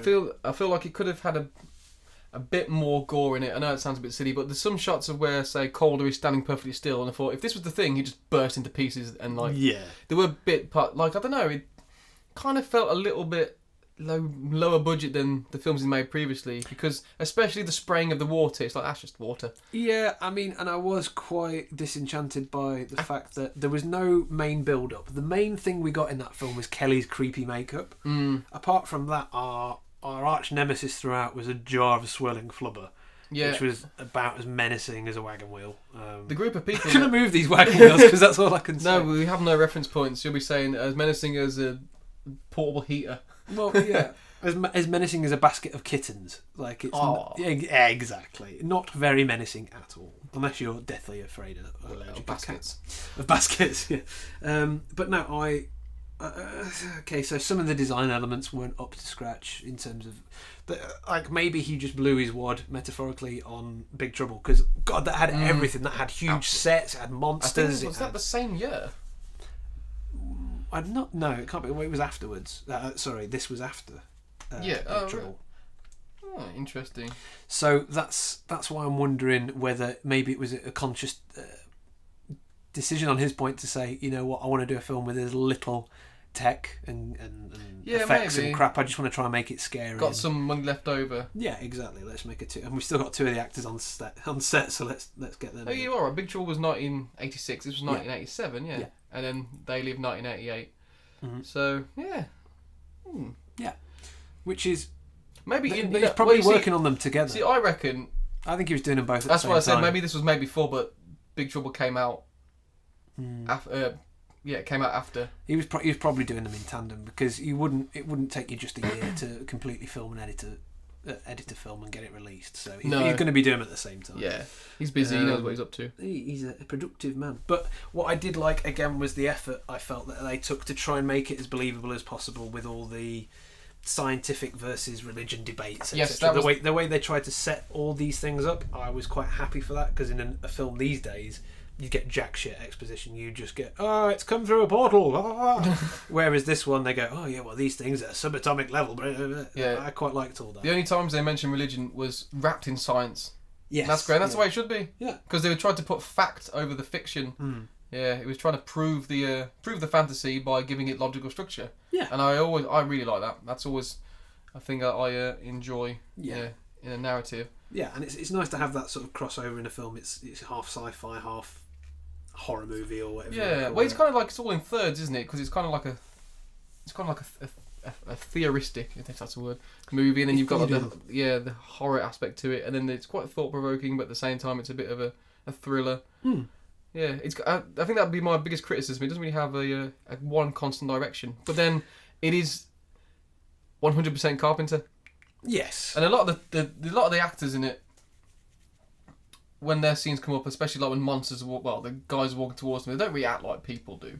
No one in the film reacts like a person would, really. No, that's the only thing, is that the dialogue is a little bit off. But it fits in Carpenter's universe. All of his films kind of exist in his own little universe, and once you accept that, you have a bloody good time with it. Yeah, because it's with his, and sometimes it's a mark of a bad film if you've got to say, you just got to go with it. You don't question it, don't think about it. There was no point where it bothered me. I was just like, no. I was like, that's a bit you wouldn't do that, but if in a different film, I'd be like, that's rubbish. If it was like one of them awful Texas Chainsaw Massacre remakes, I'd be like, no, you wouldn't be doing that. But in this, it just fits. It works. It does, and I think it still holds up. I think it's an enjoyable film. But when I think about it, the dialogue at that time, 80s and 90s dialogue was very unrealistic anyway. Yes, yeah. Like in awful. I mean, it's weird because we're saying that Big Trouble in Little China had better dialogue. Yeah, because Jack Burton was more of a believable character. Yes. In fact, I think all the characters in that were a bit more believable. Yeah, no, definitely. But this is what I'm saying is films of this time period of this time, tend to just be shit anyway. So it's kind of in terms of looking at them against what we hold as standards these days. You're like, oh god, all of that was really badly done. Well, yeah, I mean, you'd see this as a low budget, probably straight to video. Not when it was released, but looking back, you'd be like, yeah, it's a low budget. Just thriller flick. Yeah, exactly. It's a Channel 5 late night movie. Yeah, and compared to all the others, which were utter trash, it's one of the high watermarks. Yeah, and I mean, again, like this one, I mean, you could say most of Carpenter's movies are kind of trash in a way because they're not thematically. They're to give you a good experience. They're to make you shit yourself and be a bit scared, have a bit of a laugh and a joke. You're not like with this one. I guess he probably tried to do it a bit more. I think the opposite of that. This was one of his more meaningful ones. Like he didn't focus too much on the prosthetics or the animatronics or the characters. He was like, no, I probably had more of an agenda, more of a point to make. Yeah, exactly. So I want to get the story across. I'm going to put all this symbolism in. Yeah, I mean, at the end of the day, all of his films are about a very simple thing. They're just surviving, not dying or not being wiped out by something else. I think you find this with directors where they'll make a big budget blockbuster and then something small for themselves. Well, that's the way, most people do it, They need the backing to be able to shoot the film they want. Yeah, I don't think Big Trouble was a massive success when it came out, was it? Probably not. It's not a massive success now. No, well, I think it's found its audience, but I know it... Me and you. Yeah, but from what I remember hearing it, because it kind of tanked, it completely killed The Golden Child when that came out, because that was billed as like the next Big Trouble in Little China, and people were like, yeah, well, that's shit. Yeah. I was going to say, obviously, that's one of the only other ones that Dennis Dunn's in, The Golden Child, yeah. I think he's in The Golden Child. Oh, no, I know it's the guy who played... Victor Wong is. It's the guy. I know The Golden Child's got... I think it's the guy from the Mortal Kombat movie who was also in Beverly Hills Ninja. Oh, yes. You know who I mean? Yes, I do. Ugh. No, I'm not watching. To be fair, I haven't actually watched The Golden Child, and I should do, because... I need to watch it again, because I only watched it one Christmas drunk, so that needs to be on the list. Yeah. Definitely. No, but yeah, Victor Wong was definitely in The Golden Child. Awesome. Yeah, so Golden Child is on the list. Yeah. I'm putting that down now, but... Sound. I know what your next one you wanted to be. Do you? The next one you want... Oh, what, the next film? Yes. Oh, right. The next one you wanted to be. What? Yeah, I don't know. Maybe They Live. They Live, yeah. Yeah, I do want to see that. And I maybe take a bit of a break from John Carpenter after that. Yeah, so I think maybe we'll do They Live next, since we're on a Carpenter binge, even though we've done one. And then anything else when we decide. And then maybe Golden Child, because... Yeah. I really want to revisit that movie. But that's why I want to see They Live after this one, because obviously the Carpenters that we've done before, they've not been scary. They've been detective or let's say like this one and Angel Heart. This sort of crossover of supernatural undertones, but not a direct all and out balls to the wall horror film. It's not Halloween or whatever. And both set in 1987. Yeah. So I would like to see They Live, because I think that's a bit of and like I said, I've acquired it the other day, and flicking through it, it looks brilliant. Yeah, I mean, again, it's one I've seen this once before, but I've never seen They Live. Ah, okay. I haven't seen any of the films that we've reviewed together. I've not ever seen. Excellent, the best way, I think. But yeah, I couldn't remember any of this other than there was some gloop and that was about it really. And a priest. Gloop and a priest. Gloop and a priest. That's what they could have called it. Yeah. Dark gloop. But no, I liked it. I mean, in terms of some things, I found it a little anticlimactic. Yes, yeah. Because again, like you say, all you've got is flubber goop, and then zombie people who have got no real thing. They don't really pose too much of a threat. No, but as a climax to the film, you didn't even get to see the cool thing that that's what we were waiting for. Was basically either Kelly to turn into some huge badass demon. If it had stepped out and then they'd pushed it in. Yeah, exactly. I don't know. It was a little bit meh in terms of that as a resolution to the film. I think a lot of it was there just wasn't a lot of spectacle in terms of the antagonist in it. No, but that's what made you rely. I mean, that's why I'm kind of at odds with it, because I did enjoy it. I totally enjoyed it. But the actors weren't good enough to carry the performance, and there wasn't enough visually. Visually it was nice. Yeah, of course. But it wasn't. It wasn't balanced well enough to say. It's not a character piece. Yeah, it's not a study of the character. It's not a character piece, and it's not even a let's say just a fun time blockbuster with loads of scares and gags. It was very few and far between. The creepiest bits were where you've got Frank decaying outside and Calder's laugh. There were definitely some creepy elements, but it wasn't all and out. Like I say, there was no part where I felt, oh, that's where they put the budget. That's where they So it doesn't have its own identity like other Carpenter films, because you think of The Thing, you know exactly what the thing. You got the snow, you got the music. I mean, the music's similar, but the Thing has got a very specific score, and you all that imagery you can probably scene by scene. It's a lovely film to look at. Whereas this, it was kind of a bit. I don't know. It's like it spread itself too thin, but even then didn't have much content. When I was watching it, I thought it might work as a stage play, but it's not well written enough.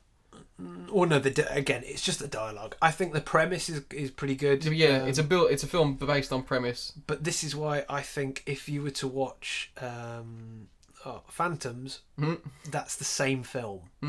Pretty much the same film. Although it's an entity that's been asleep and lives under the earth. Whatever, it's the same thing. It's an evil entity that wants to be a religion or wants to take over. Well, again, and they did that better because, for a start, everyone was Peter O'Toole. And despite Ben Affleck, who was the bomb in Phantoms. He was the bomb in Phantoms. It reminded me to a bit of the Borderlands, which I banged on about a lot. Because that had a sort of, kind of similar premise where the techie guy goes to disprove a thing, and it turns out that there is a big evil living under a church. Yeah. So it's kind of, and they crawl right up its bumhole. They do crawl right in its arsehole. Such a weird. Satan's arse. But yeah, it walks in a similar way. That's one I'd recommend to watch. Yeah. But in all, I enjoyed it. I wouldn't rush back to watch it again. No, it'll be a little bit of time because it took me so goddamn long to get through it. But I think I would watch it again. And like I say, I enjoy doing this because you say you've seen some of the films. Every film for me is the first time seeing it, so I don't go in with expectations. I'm not like, oh, well, the first time I watched it, I think I liked it. But all for this is all the first time for me. I actually think I liked it more the first time I watched it. Because I had fonder memories of it than I did when I watched it again. I was like, actually, that wasn't as exciting as I thought. No, and I think a lot of it for us is going forward, liking the actors like Dennis Dunn and Victor Wong, going into it from the last one, saying, oh, I love that, so let's give this a go. I think what carried it for me was just the Carpenterness of it. Yes, it was carried by the feel rather than the content. It was one of them rare occasions where style triumphed over substance. Yeah, and but I enjoyed it nevertheless, and I'm sure all Carpenter fans will enjoy it. Oh, definitely. And even if you like Alice Cooper. Yeah, exactly. I mean, again, it's a good example of his earlier work, anyway, isn't it? So, but I think that the best thing that he does is establish a feel. He's very good at a mood, and he's good at building a group that work together. Even though in this they all do some questionable things. I think that's probably the thing that tripped him up. Basically, is that in this one, I mean, with things like The Thing, you don't need to know the names of the characters. But with this one, it made it very social. So it was I think he might have stretched himself a little bit too thin, trying to make everyone. Trying to make it a living social trying to flesh it out. Yeah. Like I think he gave himself too many people. Who need to be there for content in terms of they need to be possessed and turn against them. He could have done the same thing by letting a few off the street in, therefore not needing to have a backstory, not needing to be introduced, and then we get there a little bit quicker, kind of. And yeah, it's an hour and 40 movie to introduce half the cast after. But that's it. Literally, they were still introducing the characters at the point where they're still saying, "What are we doing here? I don't know." Yeah.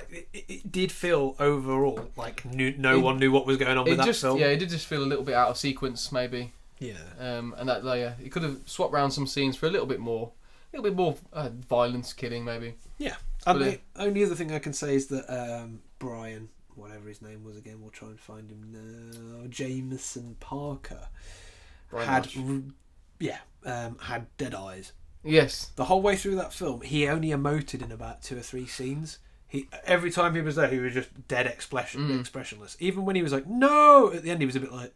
I imagine he, in a previous life, was some sort of crash test dummy. Yeah, maybe, yeah, or just a mannequin, a cartoon. I don't know. Yeah, but yeah, a weird choice as a main star. Yeah, because he was really uncaptivating.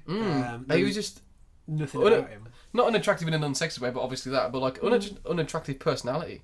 Yeah, I mean, I can't think. I think I would have preferred to have followed, and what I was going into hoping, I would have preferred to follow Dennis Dunn as a main character. Yes, definitely. Yeah. I was hoping that would have been the key. But the thing is, because when this came out, obviously it was the 80s, so his look would have looked fine. But I mean, for us, it was quite funny because looking back, look at that mustache, and just looking at all the mullets and the get-up. I mean, at the time, it wouldn't have seemed ironic. No, it would have all just been age appropriate. Yeah, and again, my problem with him isn't his mustache; it's the fact that he didn't act. No, he wasn't particularly good. And again, I don't want to be harsh to the guy because I don't know his repertoire. I don't know if he's been anything else. And again, you deal with the lines you get. You know, you get direction and you do what you're told. To a certain degree. So if the director didn't go, "Come on, for fuck's sake, put some feeling into it," then he's not going to. I don't know why I got the impression that he was just a sports personality because he kind of just seemed to me like that kind of person. Yeah, it looked like he was going to come and introduce a product. Yeah, or just do the javelin and then leave. Yeah, exactly. But again, like these are all like really minor niggles in terms of my overall experience. I really quite enjoyed it. Yeah, it had its shortcomings. It's certainly not Carpenter's best. No. And I'm pretty sure when we watch They Live, that's going to be a little bit better because it's got a bloke with sunglasses and a shotgun in it. Oh, shotgun! There we go. That says it all. Shotgun. I'm in. But yeah. I enjoyed watching it. No, I did as well. And again, like you say, recommended viewing. I would say that's pretty good with going from Angel Heart as well, keeping that theme of the spiritualism and stuff. And again, other examples of this kind of film, I would say it's very close to Phantoms and things like that, which I would definitely recommend to anyone. But it's good. It's not his best. No. I definitely rate it as one of his better films. Even Carpenter's worst are still better than some of the crappiest. Yeah, exactly. I mean, at the end of the day, you can't go wrong with it. It's better than a lot of shit out there. Even the synth music, just turn the movie off and listen to that. Again, it's a good example of mood. Yeah, it's a moody piece. Yeah. The Prince of Moodness. Prince of Moody Pieces. There we go. Prince of Darkness. Oh. Smashing stuff. So next time, They Live. Yeah, They Live. That sounds good to me. I'll watch that. So yeah, that was episode 5 of the Plotcast podcast. We hope you enjoyed it, and you can listen to us on SoundCloud and YouTube. Yeah, and guys listening on SoundCloud, Tom's put a lot of effort into our last video, which was the Angel Heart video, and put a lot of pictures and whatnot in there. It is literally, I think it was 250 still images, basically trying to get away with posting the whole film on YouTube without having to pay. Yeah, so so if you want to check that out, then you get a little bit of visual stimuli. Yeah, it's basically the whole film. Yeah. So again, I don't go on YouTube. No. But I thanks for that. Thanks for that glowing plug. I love that. But yeah, I watched that one and I really enjoyed it. So going forward, I might be a convert to the YouTube ones. And I can't promise at this point that I'll put that much effort into this one, but it certainly will have its imagery. Yeah. Maybe not just one cut every 2 seconds. Make it a little bit easier for us to talk about things that we can't physically show you, like the moon thingy bit. Well, I only need one screenshot of that, so that should be pretty easy to post. Yeah, exactly. But no, that's all good. So guys, thanks for listening. If you are, I don't know what's wrong with you, but thanks for listening, Dan. In the future. Hi Tom. Hi Dan. How weird's this going to be? That's for me. Oh, yeah. Meta. Anyway, that's us for this week. Ta-ra a bit. Ta-ra.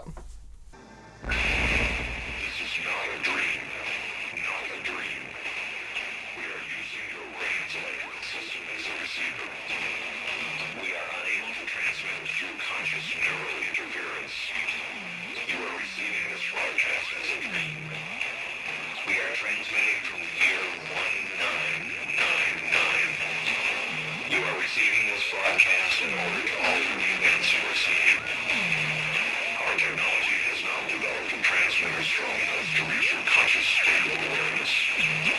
But this is not a dream. You are seeing what is actually occurring, but the premise of causality violation. I'm not cutting any of that out. Cut that bit out.